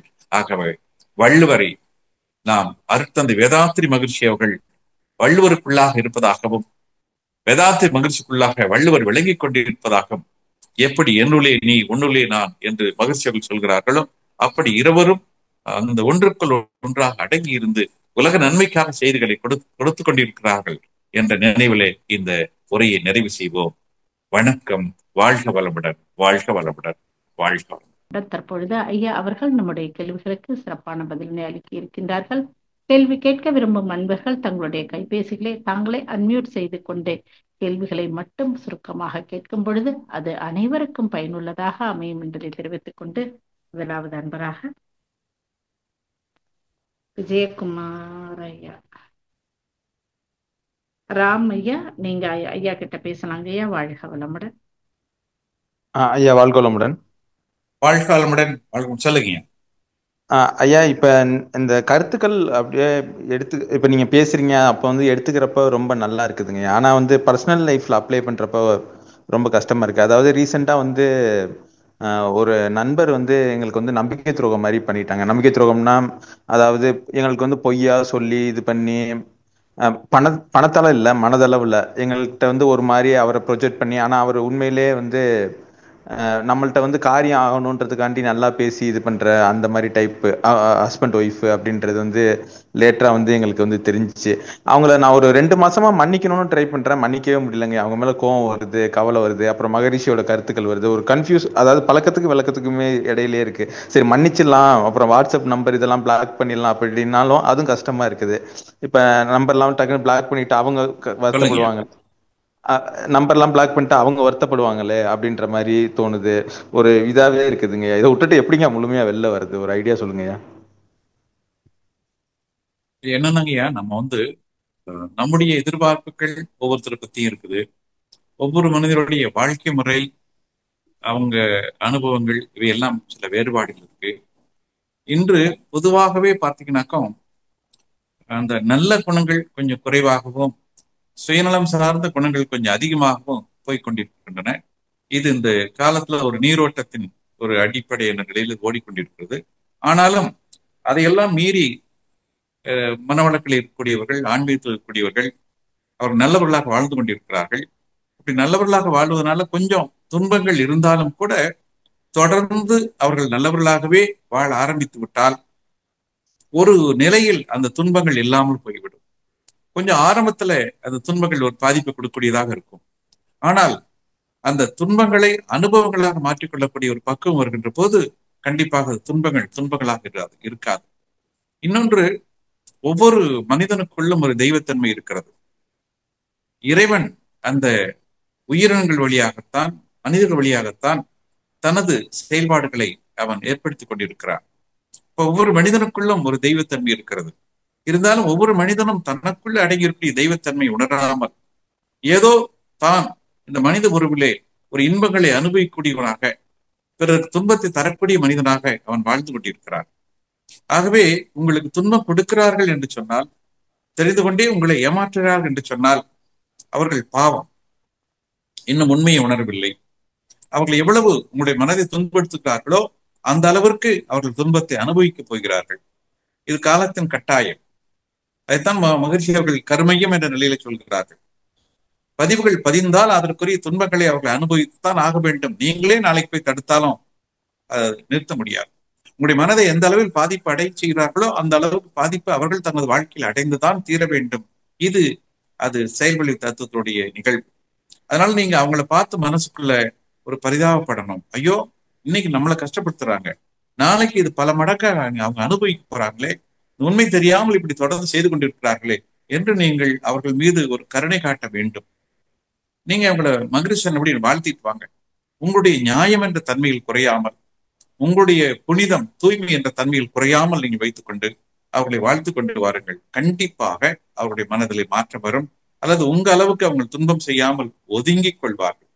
அப்ப அதையும் மீறி நமக்கு சில துன்பங்கள் வருகிறது என்று சொன்னால், நாம் நம்முடைய வாழ்க்கையில் ஏதோ பல பிறவிகளுக்கு முன்னர் செய்த செயலுக்கு ஒரு துன்பத்தை அனுபவிக்க வேண்டிய நிலை இருக்கிறது.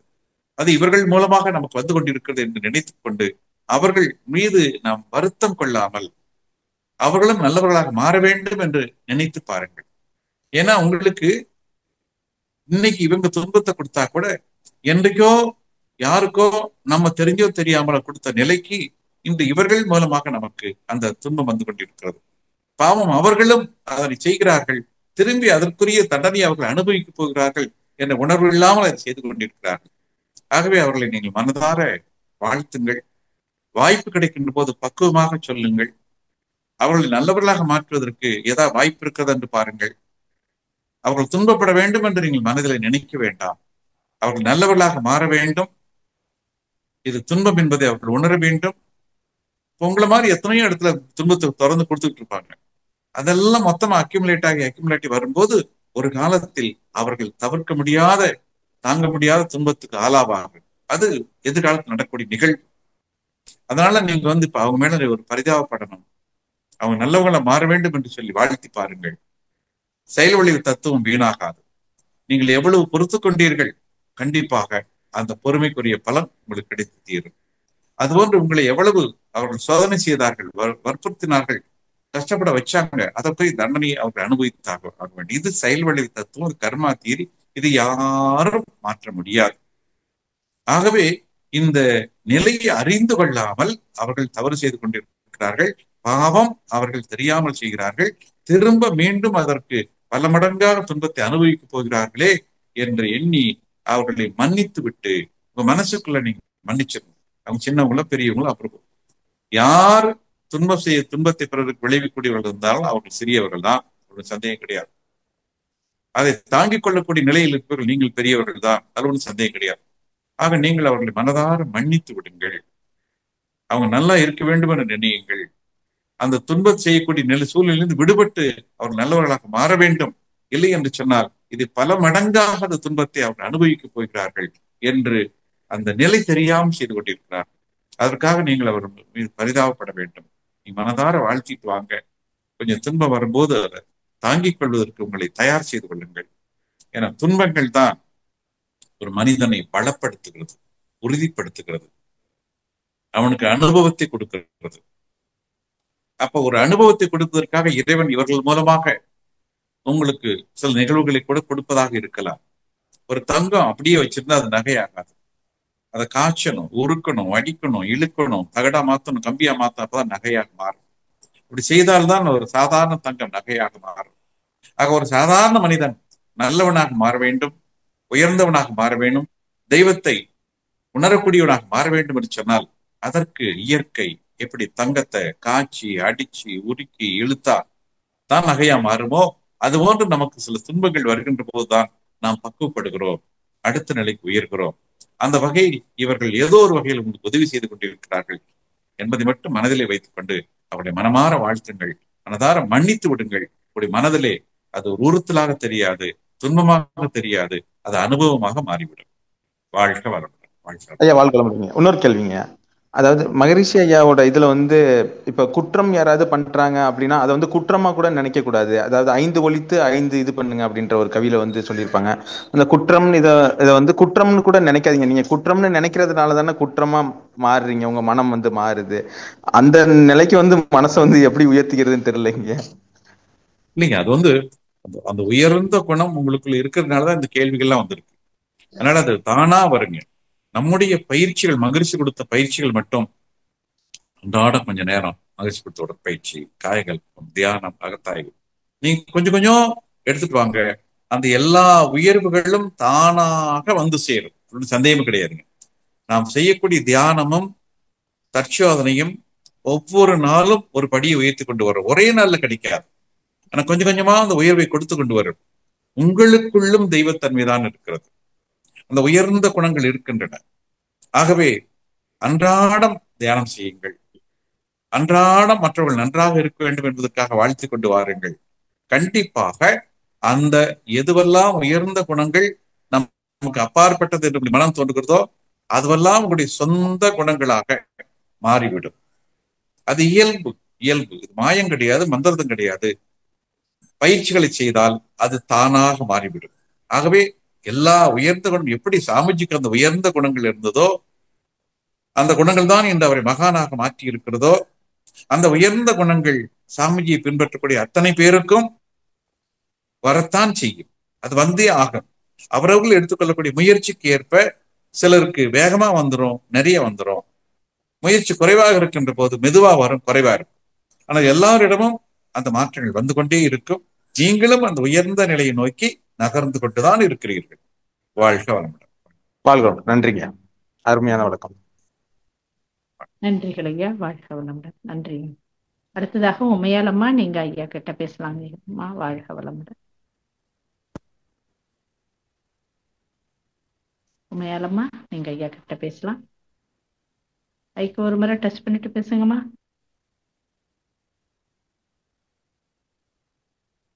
வாழ்க வளமுடன். அம்மா இப்ப பிஸியா இருக்காங்க. அடுத்து செவ்வேல் ஐயா, நீங்க ஐயா கிட்ட பேசலாங்க ஐயா. வாழ்க வளமுடன். வாழ்க வளமுடன் ஐயா. ரொம்ப வாழ்க சிறப்பாக வளமுடன் சொல்லுங்கய்யா. வாழ்க வளமுடன் சொல்லுங்கய்யா. மிக்க மகிழ்ச்சி ஐயா. நீங்க சொன்னீங்க, நம்ம ஸ்கூல்ல படிக்குள்ள இந்த திருக்குறள் படிக்குள்ள நம்ம 2 வரைக்கும் மார்க் போடுறாங்கன்னு சொல்லிட்டு படிச்சுட்டு வந்துட்டோம். அது அர்த்தமும் தெரியல, ஒன்றும் தெரியல, நம்ம வந்துட்டோம். ஆனா இப்ப உணர்ந்து அந்த வேதாத்திரிய மகரிஷி அந்த திருக்குறளுக்கு நீங்க ஒப்பிட்டு பண்ண சொல்ல அதில் உள்ள உள் கருத்துக்கள் எவ்வளவு தூரம் இருக்கு, நம்ம அதை உணராம நம்ம அந்த அந்த திருக்குறளே திருவள்ளுவரே எல்லாத்தையும் முழுமையை கொடுத்துட்டாரு. அதுவும் நம்மளுக்கு இந்த பாமர மக்களுக்கு இந்த மகரிஷி அவர்கள் எளிமையா கொடுத்துட்டாரு. நீங்க சொல்றீங்க ஒவ்வொரு நாளும் இந்த பயிற்சியை செஞ்சுட்டு வந்தாலே அந்த முழு பலனும் நம்மளுக்கு எவ்வளவு தூரம் முயற்சி எடுக்கிறோமோ கிடைக்கும்னு சொன்னீங்க. ரொம்ப மகிழ்ச்சியாகவும் நெகிழ்ச்சியாக இருந்தது ஐயா. அதே மாதிரி ஒரு குறள் சொன்னீங்க, யாதனின் ஆதனின் நீங்கியால் நோதல் அதனின் அதனின் நீல. அதுக்கு என்ன ஐயா அத மீனிங் கரெக்டா சொன்னீங்க? அதுக்கு கட்டாய எடுத்து என்னன்னு சொல்லுங்க ஐயா. சரி சரி சரி சரி சரி. யாதனின் யாதனின் நீங்கியான் நோதல் அதனின் அதனின் இலன். எந்த எந்த பொருட்களிலிருந்து, எந்த எந்த உறவுகளிலிருந்து நீங்கள் உங்களை விடுவித்துக் கொள்கிறீர்களோ அந்த பொருட்கள் மூலமாக, அந்த உறவுகள் மூலமாக உங்களுக்கு பெரிய துன்பம் கிடையாது. இன்னைக்கு நம்ம வீட்டுல நிறைய பொருட்களை வாங்கி சேர்த்து வச்சுக்கிறோம். சரி, நம்ம தேவையை ஒட்டி வாங்கிக்கிறோம். நமக்கு டிவி வேணும், கிரைண்டர் வேணும், மிக்சி வேணும், ஏசி வேணும், ஃப்ரிட்ஜ் வேணும், செல்போன் வேணும், எல்லாம் வாங்கி வச்சுக்கிறோம். நமக்கு தேவைக்காக வாங்கி வச்சுக்கிறோம், தப்பு இல்லை. அதை பயன்படுத்துங்க பயன்படுத்துங்க. ஆனா அதே சமயத்தில் அந்த பொருட்கள் தான் என்னுடைய வாழ்க்கை, அது இருந்தே ஆகணும். மற்றவங்க வீட்டுல இதெல்லாம் வாங்கி வச்சுட்டாங்க, நான் வாங்கி வச்சே ஆகணும் என்பதற்காக உங்களுடைய வருமானத்துக்கு மேல நீங்க வாங்கி சேர்த்தீங்கன்னா அது உங்களுக்கு துன்பமாக மாறும். அப்போ முடிந்த வரை அது போன்ற ஆசைகளை, சரி எனக்கு எனக்கு என்ன வேணுமோ, என்னுடைய குடும்பம் நடத்தணும், நான் மகிழ்ச்சியா இருக்கணும், 3 வேளை சாப்பிடணும், எனக்கு உடை வேணும், இருப்பிடம் வேணும், குடும்ப உறுப்பினர்கள் அமைதியா இருக்கணும், அந்த அளவிற்கு நீங்கள் பொருட்களை சேர்த்து வைத்துக் கொள்ளுங்கள். அதுக்கு நம்ம அதிகமாக சேர்க்கின்ற போது, தேவையில்லாத பொருட்களை சேர்க்கின்ற போது, அதுக்கு பணம் போட்டு லோனை போட்டு பணத்தை கட்ட முடியாம கஷ்டப்பட்டு செஞ்சு நம்மளை பார்த்து இதே மாதிரி மற்ற குடும்ப உறுப்பினர்களும் அதுக்கு அதிகமான பொருட்கள் செய்து வேற வேற வரும்போது அது துன்பங்கள் அதிகமாகி கொண்டிருக்கின்றன. அப்போ அந்த பொருள் வேண்டாம், இதனால வேண்டாம்னா அதனால வரக்கூடிய துன்பம் உங்களுக்கு இல்லை. சரி, இந்த மாதிரி ஒரு ஒரு நிகழ்வுகள் இது வேண்டாம், மறுபடியும் இந்த மாதிரி நிகழ்வுகள் நமக்கு வரக்கூடாது என்று சொல்லி ஒதுக்கி விடுகின்ற போது அந்த நிகழ்வுகள் மூலமாக வரக்கூடிய துன்பங்கள் உங்களுக்கு இல்லை. இல்ல சில சமயம் வச்சு ஒரு உறவுகள் கூட வச்சுக்கோங்க, சில நண்பர்கள் ஒரு சரியிலே நமக்கு தோணுது, இப்படி இருந்தாலும் நம்ம அவங்களை ஏதோ பழகி வச்சுக்கிறோம், எதுக்காக பழகி வச்சுக்கிறோம். அப்ப அவங்க மூலமா அன்னைக்கு நல்லவங்களா தெரியுறாங்க, பின்னாடி ஏதோ ஒரு வகையில நமக்கு கஷ்டம் வருது.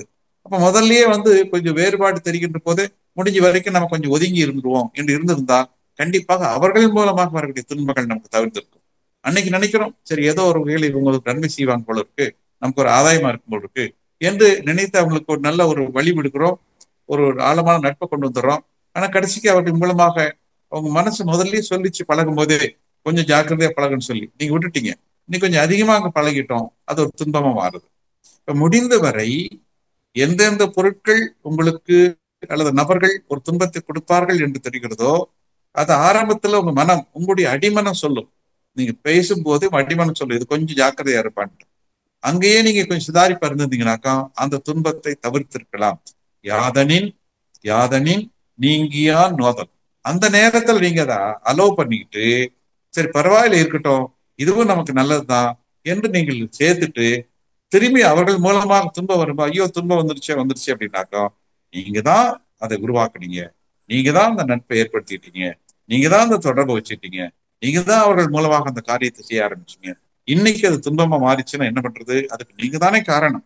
அதனால போயிட்டு போகுது. இனிமேல் கொஞ்சம் முடிந்த வரை துன்பம் தரக்கூடிய பொருளாக இருக்கலாம், நபராக இருக்கலாம், நிகழ்வுகளாக இருக்கலாம், அதை கொஞ்சம் கொஞ்சம் குறைத்து கொள்ள ஆரம்பித்தால் அதன் மூலமாக வரக்கூடிய துன்பங்களும் நமக்கு குறைய ஆரம்பிக்கும். இப்ப நீங்க மனசுக்குள்ள ஒரு லிஸ்ட் எடுத்து பாருங்க, எந்தெந்த பொருள் எல்லாம் அது அதிகமாகின்ற போது உங்களுக்கு துன்பம் வருகிறது, எந்தெந்த நிகழ்ச்சிகள் உங்க வாழ்க்கையில் அதிகமாகும் போது துன்பம் வருகிறது, எந்தெந்த நபர்கள் எந்தெந்த உறவுகள் அங்க அதிகமாகும் போது உங்களுக்கு துன்பம் வருகிறது, அதையெல்லாம் கொஞ்சம் லிஸ்ட் அவுட் பண்ணிட்டு, நல்லதெல்லாம் இருக்கட்டும், நல்லதெல்லாம் தவிர்க்க வேண்டாம், நல்ல உறவுகளை எல்லாம் விட வேண்டாம், நல்ல நண்பர்களை எல்லாம் விட வேண்டாம், அந்த நல்ல நண்பர்களை வைத்துக் கொள்ளுங்கள். எந்த இடத்தில் அங்க தவறுகள் வரும் என்று தெரிகிறதோ அதையெல்லாம் கொஞ்சம் தவிர்ப்பதற்கு முயற்சி செய்தால் அவர்கள் மூலமாக, அந்த பொருள் மூலமாக வரக்கூடிய துன்பங்களின் அளவு நமக்கு குறைய செய்யும், கண்டிப்பா குறைய செய்யும். அது கொஞ்சம் நீங்க யோசனை பண்ணி உங்க லைஃப்ல எந்தெந்த இடத்துல அந்த இடர்பாடுகள் இருக்குன்னு பாருங்க, அதை கொஞ்சம் தவிர்ப்பதற்கான முயற்சிகள் செய்யுங்கள். பொருளாக இருக்கலாம், நபராக இருக்கலாம், நிகழ்ச்சியாக இருக்கலாம். இது தேவைப்படக்கூடிய அளவுக்கு பயன்படுத்திக் கொள்ளுங்கள். ஆனால் எங்க முரணாக வரும் என்று தெரிகிறதோ, நமக்கு துன்பம் எப்படி வருது? பொருட்கள் மூலம் வருது, நபர்கள் மூலம் வருது, ஒரு நிகழ்ச்சிகள் மூலமாகத்தான் வருகிறது. இதை நீங்க கொஞ்சம் ஆய்வு செய்து குறைத்து கொண்டால் துன்பங்களிலிருந்து விடுபடலாம். வாழ்க வளமுடன். வாழ்க வளமுடன் ஐயா, மிக்க சிறப்பு ஐயா, மகிழ்ச்சி ஐயா. வாழ்க வளமுடன். வாழ்க வளமுடன் அம்மா. வாழ்க வளமுடன். நன்றிகள் ஐயா. வாழ்க வளமுடன். அடுத்ததாக கவிதா கோவிந்தராஜன் அம்மா, நீங்க ஐயா கிட்ட பேசலாம். வாழ்க வளமுடன் அம்மா. அம்மா வாழ்க வளமுடன் அம்மா. வாழ்க வளமுடன் ஐயா. ஐயா, நான் கேக்குற கேள்விக்கு எல்லாத்துக்கும் ரெண்டுத்துக்குமே பதில் வந்துச்சுங்க ஐயா. ஆனா வீட்லயே நபர்கள் துன்பம் கொடுத்துட்டே இருந்தா, அந்த துன்பமே வாழ்க்கையா இருந்தா அதுல இருந்து எப்படிங்கய்யா வெளியே வர முடியும்? வெளியவும் வர முடியாது, அதே வாழ்க்கையே துன்பம் ஆயிப்போச்சு. இப்போ மகரிஷி ஐயா இருக்கிறதுனால அது எல்லா ஆசிரியர்களும் சொல்றத ஒரு பாயிண்ட் நம்ம பேசும்போது அந்த பாயிண்ட் நமக்கு ஞாபகம் வந்து நான் அடங்கி போயிடலாம். ஆனா மத்தவங்க அடங்கணும்னா நமக்கு கஷ்டமா இருக்குது. அவங்க நம்மள பேசும்போது எப்படி கஷ்டப்படுறோமோ அந்த அளவுக்கு பேசி விட்டுறாங்க. அப்ப அதுல இருந்து வெளியில வரணும்னா எவ்வளவு கஷ்டமா இருக்குது. என்னன்னா, நமக்கு வேதாத்திரியம் தெரியுது, வேதாத்திரி தெரிஞ்சிருக்குது, பயிற்சிகள் தெரியுது, மற்றவங்க எல்லாரும் தெரிஞ்சிருக்கணும்னு அவசியம் இல்லை. வேதாத்திரி மகர்ஷியால நீங்க காட்டக்கூடிய அன்பு அவங்களுக்கு இல்லாம இருக்கலாம், நீங்க செய்யக்கூடிய பயிற்சிகள் அவங்க செய்யாம இருக்கலாம். அதனால சில சமயம் நம்ம துன்பப்படுவதற்கு நம்முடைய குடும்ப உறுப்பினர்களே கூட காரணமாக இருக்கலாம். அதுக்காக நம்ம அவங்கள விடவும் முடியாது, பிரிஞ்சு போகவும் முடியாது. அப்ப நீங்க அந்த சூழ்நிலையில் வாழ்ந்துதான் ஆகணும். எனக்கு குடும்ப உறவுகளை விட்டுட்டு போக முடியாது.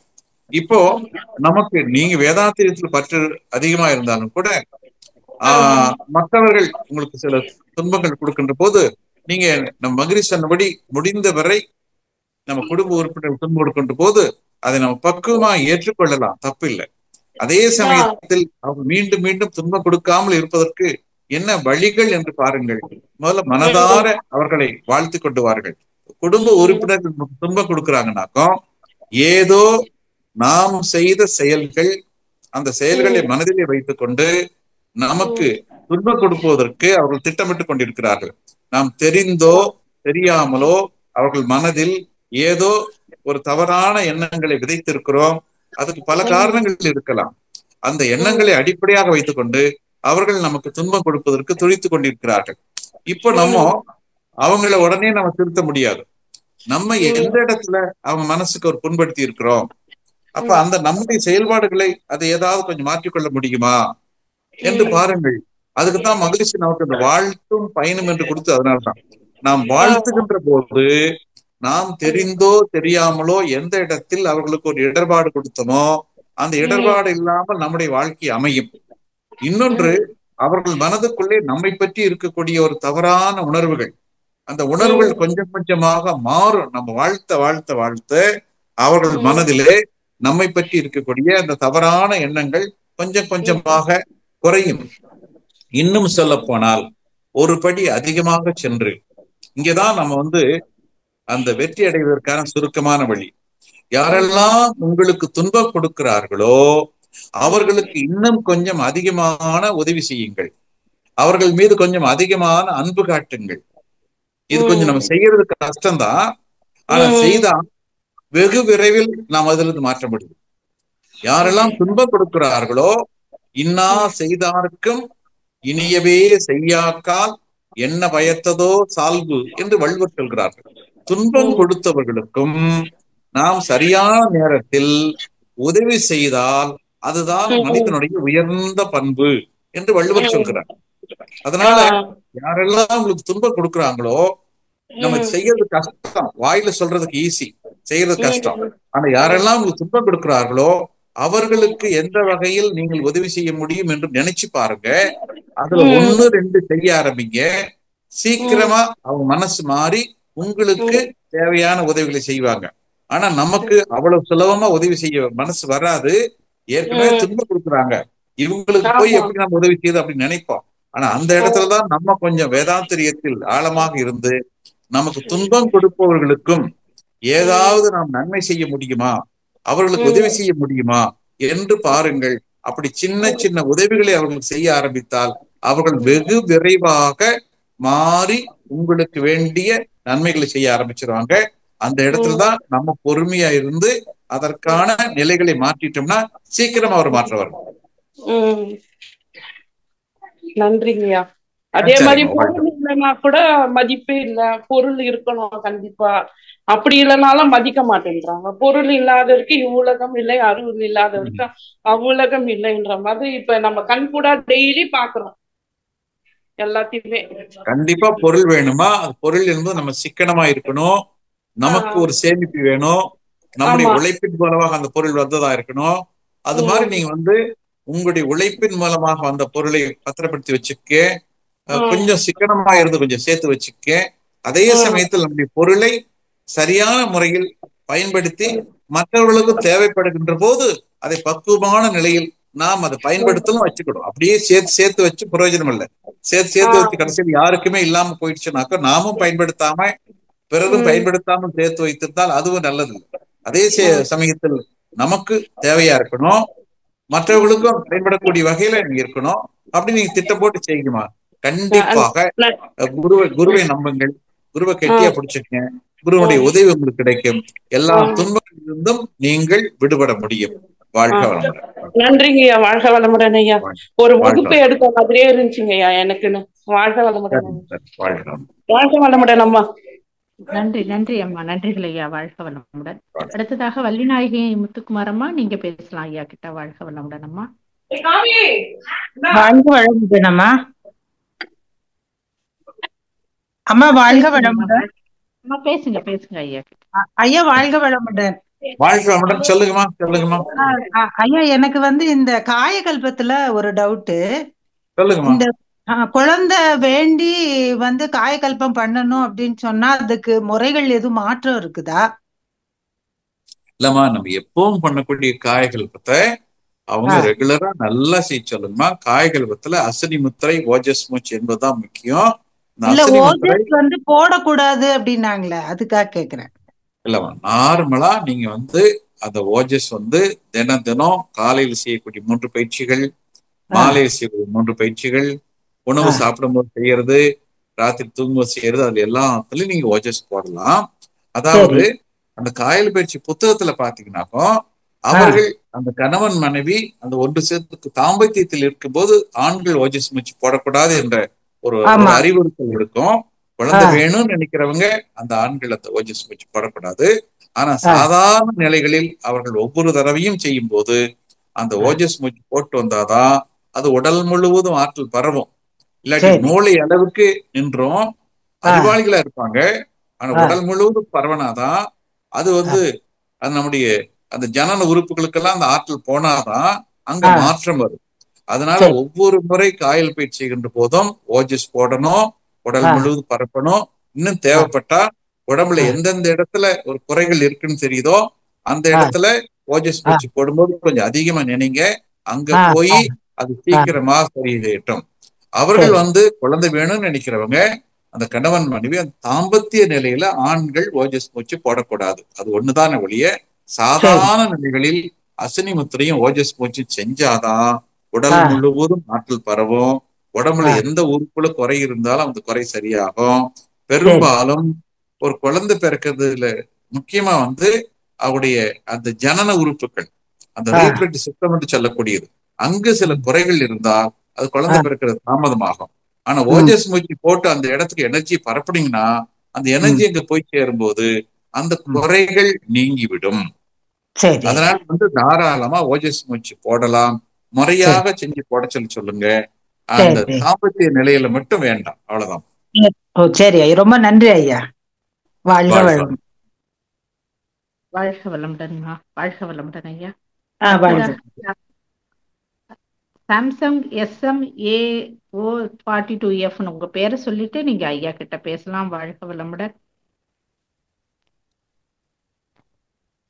யாருன்னு தெரியல. சாம்சங் பேசுங்க ஐயா. வாழ்க வளமுடன் ஐயா.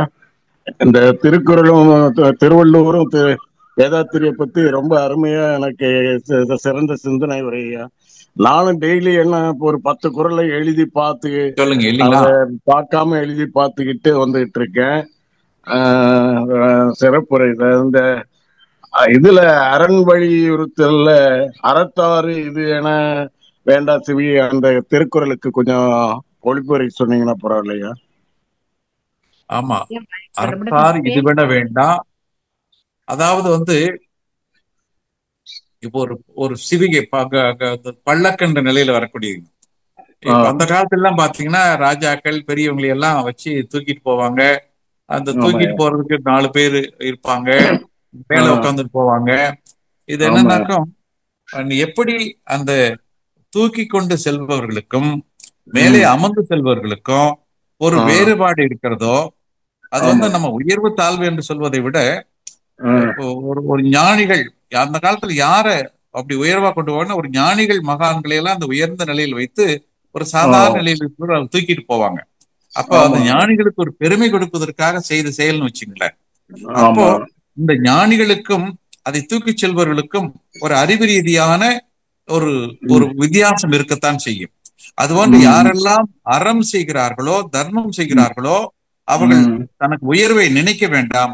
அந்த உயர்வு தானாக கொண்டு சேரும். அது எப்படி என்று சொன்னால், அந்த பல்லக்கில் அமர்ந்து மேலே செல்பவர்களுக்கும் அந்த பல்லக்கை தூக்கி கொண்டு செல்பவர்களுக்கும் என்ன வேறுபாடு இருக்கிறதோ அதே போன்று அறம் செய்யாதவர்களுக்கும் அறம் செய்பவர்களுக்கும் ஒரு வேறுபாடு என்பது வந்தே தீரும். அந்த உயர்ந்த மதிக்கத்தக்க ஒரு நிலை அறம் செய்பவர்களுக்கு வந்தே தீரும் என்பதை வலியுறுத்துவதற்கு தான் அறத்தார் இதுவென வேண்டாம் சிவிகை என்று சொல்லி அந்த நிலையை வள்ளுவர் சொல்கிறார். ஓகே, அப்ப தூக்கிட்டு போறவங்களுக்கு வராதா சார் அந்த அறத்தால வர்ற நன்மைகள் வராதா? இல்லைங்க, அது என்னன்னா அது உதாரணத்துக்கு எடுத்துக்கிறாங்க. அந்த உதாரணம் அந்த காலத்துல யாரை நம்ம தூக்கிட்டு போறாங்கன்னா நல்ல உயர்ந்தவர்கள், கல்விமான்கள், சிறப்புடையவர்கள், ஒரு வயோதிகம் உடையவர்கள், அதே சமயத்தில் மக்களுக்கு நன்மையை செய்யக்கூடியவர்கள், அவர்களை பல்லக்கில் வச்சு தூக்கிட்டு போகும்போது ஒரு சந்தோஷம். அப்போ ஒரு சீடர்கள் தனது குருவை பல்லக்கில் வச்சுட்டு போறாங்கன்னு வச்சுக்கங்களேன். அந்த சீடர்களுக்கும் குருவுக்கும் என்ன வித்தியாசம் இருக்கிறதோ அதே போன்று அறம் செய்பவர்களுக்கும் அறம் செய்யாதவர்களுக்கும் ஒரு வேறுபாடு உண்டு. நம்ம அறம் செய்யறோமே, இதனால நமக்கு என்ன சிறப்புன்னு நீங்க சந்தேகப்பட வேண்டாம்.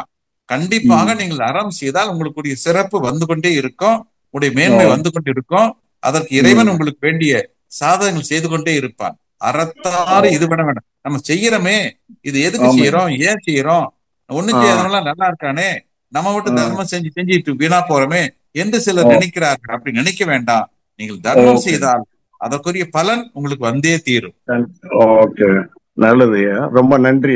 வாழ்க வளமுடன். வாழ்க வளமுடன். உங்க பேர் சொல்லுங்கய்யா. வாழ்க வளமுடன். மோகன்தாஸ். ஓகே, வாழ்க வளமுடன்ங்கய்யா. நன்றி நன்றிங்களையா. அடுத்ததாக உமையாலம்மா, நீங்க ஐயா கிட்ட பேசலாமா. வாழ்க வளமுடன் அம்மா. அம்மா வாழ்க வளமுடன். வாய்ப்புக்கு நன்றிமா. ஐயா வாழ்க வளமுடன். ஐயா வாழ்க வளமுடன். சொல்லுங்கம்மா. வாழ்க வளமுடன். ஐயா, நீங்க சொன்னீங்களாங்க ஐயா 18 சித்தர்கள், மகான்கள், இறைவன் எல்லாரையும் மகிழ்ச்சிக்கிட்ட பாக்குறோம் அப்படின்னு சொன்னீங்களா. எப்படிங்க அதை நீங்க விளக்க வந்தீங்க? ஆமா, இன்னைக்கு அந்த சித்தர்கள் என்ன சொன்னாங்களோ அத்தனையும் மகிழ்ச்சி சொல்லி இருக்கிறாரு. அந்த வேதங்கள் என்ன சொன்னதோ அத்தனையும் மகிழ்ச்சி சொல்லியிருக்காரு. வேதங்கள் என்று சொன்னாலும் கூட வேதம்னா மறைந்து கிடக்கக்கூடிய செய்திகளை, உயிர், மனம், அறிவு, தெய்வம், இவையெல்லாம் மறைபொருட்கள். உடம்ப நீங்க பார்க்கலாம், உயிரை பார்க்க முடியாது, மனசை பார்க்க முடியாது, அறிவை பார்க்க முடியாது, தெய்வத்தை பார்க்க முடியாது. இப்படி மறைந்து கிடக்கக்கூடிய பொருளை சொல்வதுதான் மறை அல்லது வேதம் என்று சொல்லக்கூடியது. அப்படி அந்த வேதங்கள் சொல்லக்கூடிய எல்லா செய்திகளையும் அருட்தந்தை வேதாத்ரி மகரிஷி அவர்கள் இயல்பாக தனது செய்திகளில் சொல்லி இருக்கிறார்கள். தெய்வம் என்றால் என்ன, உயிர் என்றால் என்ன, மனம் என்றால் என்ன, ஜீவகாந்தம் என்றால் என்ன, கருமையம் என்றால் என்ன, பதிவுகள் எப்படி ஏற்படுகிறது, நல்ல பதிவுகளை எப்படி கொண்டு வருவது, பாவ பதிவுகளை எப்படி கழிப்பது, அந்த இறைவனை எப்படி உணர்வது, இறைவன் என்றால் என்ன, இறைவன் எங்கு இருக்கிறான், எப்படி இருக்கிறான், அரூபமாக இருக்கிறான், அவன் ஒற்றாயிருப்பு, பேராற்றல், பேரறிவு, காலம் என்ற 4 தன்மைகளை உடையவனாக இருக்கிறான். அந்த இறைநிலைதான் மலர்ச்சி அடைகின்ற போது தன்மாற்றம், இயல்பூக்கம், கூறுதலறம் என்ற நிலையில் மலர்ச்சி அடைந்து இந்த பிரபஞ்சமாக, உயிரினங்களாக, மனிதனாக இருந்து கொண்டிருக்கிறது என்று எல்லாவற்றையும் அந்த வேதங்கள் சொல்லக்கூடிய அத்தனையும் ஒரு வாழ்க்கையிலே கருமையம், செயல்வழிய தத்துவம், கருமைய தூய்மை என்று அந்த நீதி நூல்கள் சொல்லக்கூடிய அத்தனையும் சொல்லி இருக்கிறார்கள். ஆகவே அந்த 18 சித்தர்கள் என்னவெல்லாம் சொன்னார்களோ அத்தனையும் மகரிஷி எளிமையான அந்த பாடல்கள் மூலமாக, புத்தகங்கள் மூலமாக அதை சொல்லி இருக்கிறார்கள். வேதங்கள் சொன்னதெல்லாம் சொல்லி இருக்கிறார்கள். நம்ம இதுவரைக்கும் தமிழ்ல எத்தனையோ 10 பாட்டு, 8 தொகை, குறுந்தொகை, நெடுந்தொகை என்று எத்தனையோ நூல்களை பார்க்கிறோம். இதிகாசங்கள், மகாபாரதம், ராமாயணம் பார்க்கிறோம். அங்க இருக்கக்கூடிய எல்லா நீதிகளும் இங்கு மகரிஷியின் செயலில் வருது. பாரு, ஒழுக்கத்துக்கு சொல்றாரு பாருங்க. எண்ணம் சொல் செயலால் தனக்கோ பிறருக்கோ தற்காலத்துல பிற்காலத்துல உடலுக்கோ மனதுக்கோ துன்பம் விளைவிக்காமல் நன்மை செய்தால் அது ஒழுக்கம், அது நல்ல செயல், அது புண்ணியம். இது எங்க சொல்ல முடியும்? எங்க சொல்ல முடியும்? வள்ளுவர் சொல்றார், ஒழுக்கம் விழுப்பம் தரலான் ஒழுக்கம் உயிரினும் ஓம்பப்படும். ஒழுக்கத்தை அவ்வளவு உயிருக்கு சமமா சொல்றார். அந்த ஒழுக்கத்துக்கு ஒரு டெபனிஷன் கொடுத்து அது சொல்றது மகரிஷி தான். தனக்கோ பிறருக்கோ தற்காலத்துல பிற்காலத்துல உடலுக்கோ மனதுக்கோ துன்பம் இல்லாமல் நன்மைகள் செய்வது ஒழுக்கம்.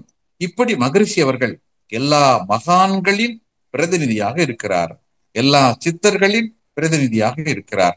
அது ஒரு அவதார புருஷர். உண்மையிலே அவர் நினைக்கும் போதெல்லாம் நமக்குள்ளாக ஒரு உத்வேகம், அவருடைய எண்ணங்கள், அவருடைய ஆற்றல் நமக்குள்ளாக வந்து கொண்டுதான் இருக்கும். அதனால நாமெல்லாம் ஒரு பாக்கி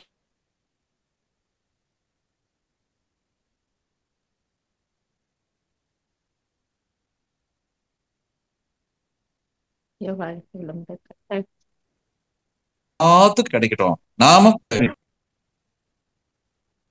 சிறப்புங்க, மகிழ்ச்சி. சிறப்புங்க, தெளிவான விளக்கங்கய்யா. சிறப்புங்க, மகிழ்ச்சிங்க. நன்றிங்கய்யா. வாழ்க வளமுடன்ங்க. அம்மா நன்றிங்கம்மா. வாழ்க வளமுடன். வாழ்க வளமுடன்மா. வாழ்க வளமுடன். நன்றிகள் ஐயா. அடுத்ததாக ரெட்மி 8A டூயல். நீங்க உங்க பேரை சொல்லிட்டு ஐயாட்ட பேசுங்க. வாழ்க வளமுடன் ஐயா. வாழ்க வளமுடன் ஐயா. வாழ்க வளமுடன். சொல்லுங்க ஐயா. வாழ்க வளமுடன். சிறப்பான சிந்தனை உரை. திருக்குறளையும் வேதாந்தத்தையும் இணைச்சு ரொம்ப அருமையா உங்க அனுபவத்தை எல்லாம் சொல்லிட்டீங்க. பொது நோக்கில் கவி புனைந்த திருவள்ளுவர். திருக்குறள் எப்பவுமோ ஏற்றப்பட்டது, ஆனா மக்கள்கிட்ட பரவல. மகரிஷி அவர்கள் தன் தவத்தின் மூலம் ஞான களஞ்சியத்தை 2000 கவிதைகள் எழுதியிருக்கார். நான் 54 வயசுல மனவளக்கலை சேர்ந்து சர்வீஸ் பண்ண முடியல. ஆனா மனவளக்கலை புக்க படிக்க படிக்க படிக்க நிறைய கருத்துக்கள் தெரியுது. அந்த புத்தகத்தை படித்த பிறகுதான் ஐயா திருக்குறளையும் படிக்கணும்னு ஆசை வருது, திருமூலர் புத்தகத்தையும் படிக்கணும்னு ஆசை வருது. மகரிஷி ஒரு கவிதையில் சொல்றாரு, பாட்டெழுதும் பழக்கமுள்ளான் அறிவு நன்றாய் பண்பட்டு பற்றற்ற நிலை அடைந்தார் நாட்டு மக்களுடைய கஷ்டம் அவர் அறிவில் தோன்றும், நல் வாழ்க்கை முறைக்கு அனைத்தும் தோன்றும். மேட்டுநிலையே நீர் பள்ளம் போய் சேர்தல் போல் மேதினியோர் ஆராய்ச்சி முடிவும் அவனதில் தோன்றும். ஏற்றினில கை எண்ணம் அகண்டகாரம் இயற்கை ரகசியங்கள் எழுத்தாய் மாறும் அப்படின்னு மகரிஷி சொல்லியிருக்காரு ஒரு கவிதையில. அதுபடி மகரிஷி அவர்கள் நவ உலக மக்களுக்கு 2000 கவிதைகள் எழுதியிருக்காரு சார். அதை படிக்க படிக்க படிக்க படிக்க ரொம்ப ஆர்வமா இருக்குது. அதான் ஒவ்வொருத்தரும் ஞான களஞ்சியத்துல எல்லா கவிதையும் படித்தாலே போதும் திருக்குறளை பத்தி இன்னும் நல்லா தெரிஞ்சுக்கலாம் ஐயா. ரொம்ப அருமையான நல்லதுங்க. ரொம்ப கான்ட்ரிபியூஷன். ரொம்ப நாமெல்லாம் உங்க தமிழர்கள் என்ற வகையில ஒரு பாக்கியம் பெற்றவர்கள். மகரிஷி தமிழ்ல 2000 கவிதைகள் இருக்காரு. வள்ளுவர் ஒவ்வொருவரும் குறைந்தது ஒரு 100 திருக்குறள், அது மாதிரி மகரிஷியுடைய 100 கவிதைகள் மனப்பாடம் பண்ணி வச்சுட்டாலே நாமெல்லாம் பெரிய பாக்கியம் பெற்றவர்கள். நான் இப்போ அதுதான், கிறிஸ்டியன்ஸ் வந்து பைபிள் வச்சிருக்காங்க, முஸ்லிம்ஸ் வந்து குரான் வச்சிருக்காங்க. நம்ம வந்து ஞானத்தை தினமும் ஒரு சில கவிதைகளை படிச்சு நான் ஒரு 200 கவிதைகளை மனப்பாடம் பண்ணியிருக்கேன். அதனால ரொம்ப அருமையா இருந்தது ஐயா. உங்களுடைய ஆன்மீக தொண்டு எல்லா மக்களுக்கும் நல்லா பயனடைஞ்சிருக்கு. வாழ்க வளமுடன் ஐயா. மகிழ்ச்சியுடைய கவிதைகள்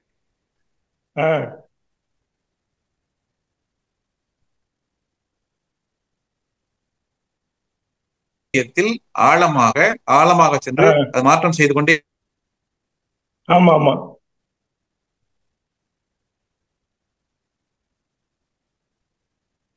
வாழ்க வளமுடன் ஐயா. சவுண்டு வரலைங்க. அது ரெட்மி ஐயா, நீங்க உங்க பேர் சொல்லுங்க ஐயா. வாழ்க வளமுடன். வாழ்க வளமுடன். அடுத்ததாக சபரீஷ சுந்தர வடிவேல, நீங்க ஐயா கிட்ட பேசலாம். ஹலோ ஐயா, வணக்கம் ஐயா. வாழ்க வளமுடன் ஐயா. ஐயா வந்து அங்க நெட்டு கொஞ்சம் பிரச்சனை நினைக்கிறேன். ஐயா வந்துருவாங்க, கொஞ்சம் வெயிட் பண்ணுங்க ஐயா. ஓ சரிங்கம்மா.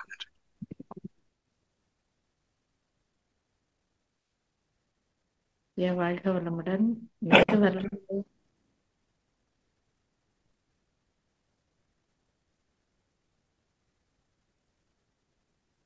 ஐயா மியூட் ஆயிட்டாரு. அங்க நெட்டு பிரச்சனை போல இருக்கு. 2 நிமிஷம் ஐயா வந்துருவாங்க.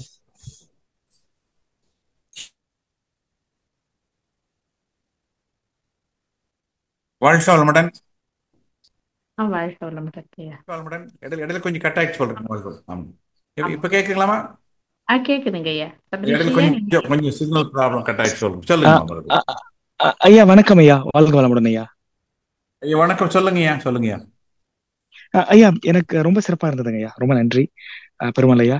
எனக்கு ஒரு கேள்வி ஐயா. இப்ப வந்து எங்க சொந்தக்காரங்களே சில அவங்கள பேருக்கு வந்து கொஞ்சம் இந்த என்ன சொல்றது, அந்த ஆட்டிசம் அப்படிங்கிற அந்த இது இருக்கு. இப்போ அப்புறம் சில பேருக்கு பிசிக்கலி சேலஞ்ச் ஒரு மென்டலி சேலஞ்ச் பீப்புள் இருக்காங்கல்ல. அதற்கு காரணம் வந்து அந்த அந்த ஆணினோட வித்துல அது தன்மை தானா, இல்ல அதை பத்தி மகரிஷி என்ன சொல்லியிருக்காங்கன்னு கொஞ்சம் சொல்லுங்க. நன்றி ஐயா. ஐயா இதுக்கு நேரடியாக இப்படி கேள்வி கேட்டு மகரிஷி பதில் சொன்ன மாதிரி தெரியலீங்க. பட் இருந்தாலும் இன்றைக்கு பார்த்தீங்கன்னாக்கா இது கொஞ்சம் அதிகமாயிட்டு இருக்கு. இதுக்கு முன்னாடி அந்த ஆட்டிசம் என்பது, அந்த மனவளம் குன்றிய குழந்தைகள் என்பது குறைவாக இருந்தது. இப்பெல்லாம் கொஞ்சம் அதிகமாகி கொண்டு இருக்குதுங்க.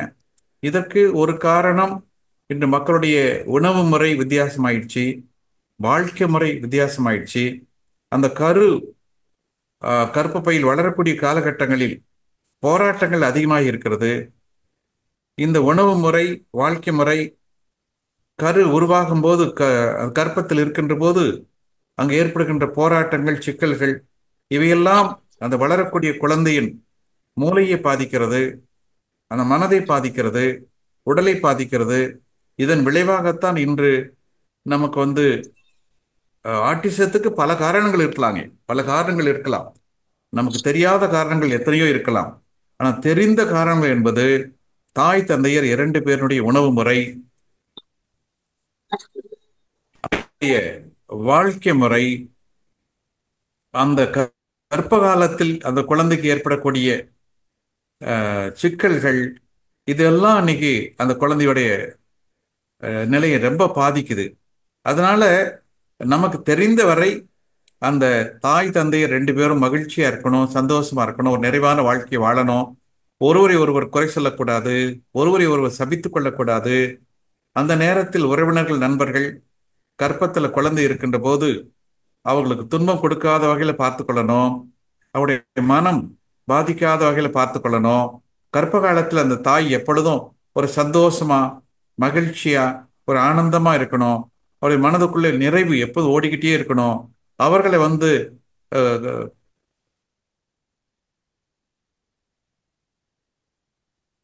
அல்லது உறவுகள் என்ற நிலையிலோ அவருடைய ஒரு துன்பம் இல்லாமல் பார்த்துக் கொள்ள வேண்டும். இந்த துன்பங்கள் தான் பல மோசமான நிலைக்கு காரணமாக இருக்கு.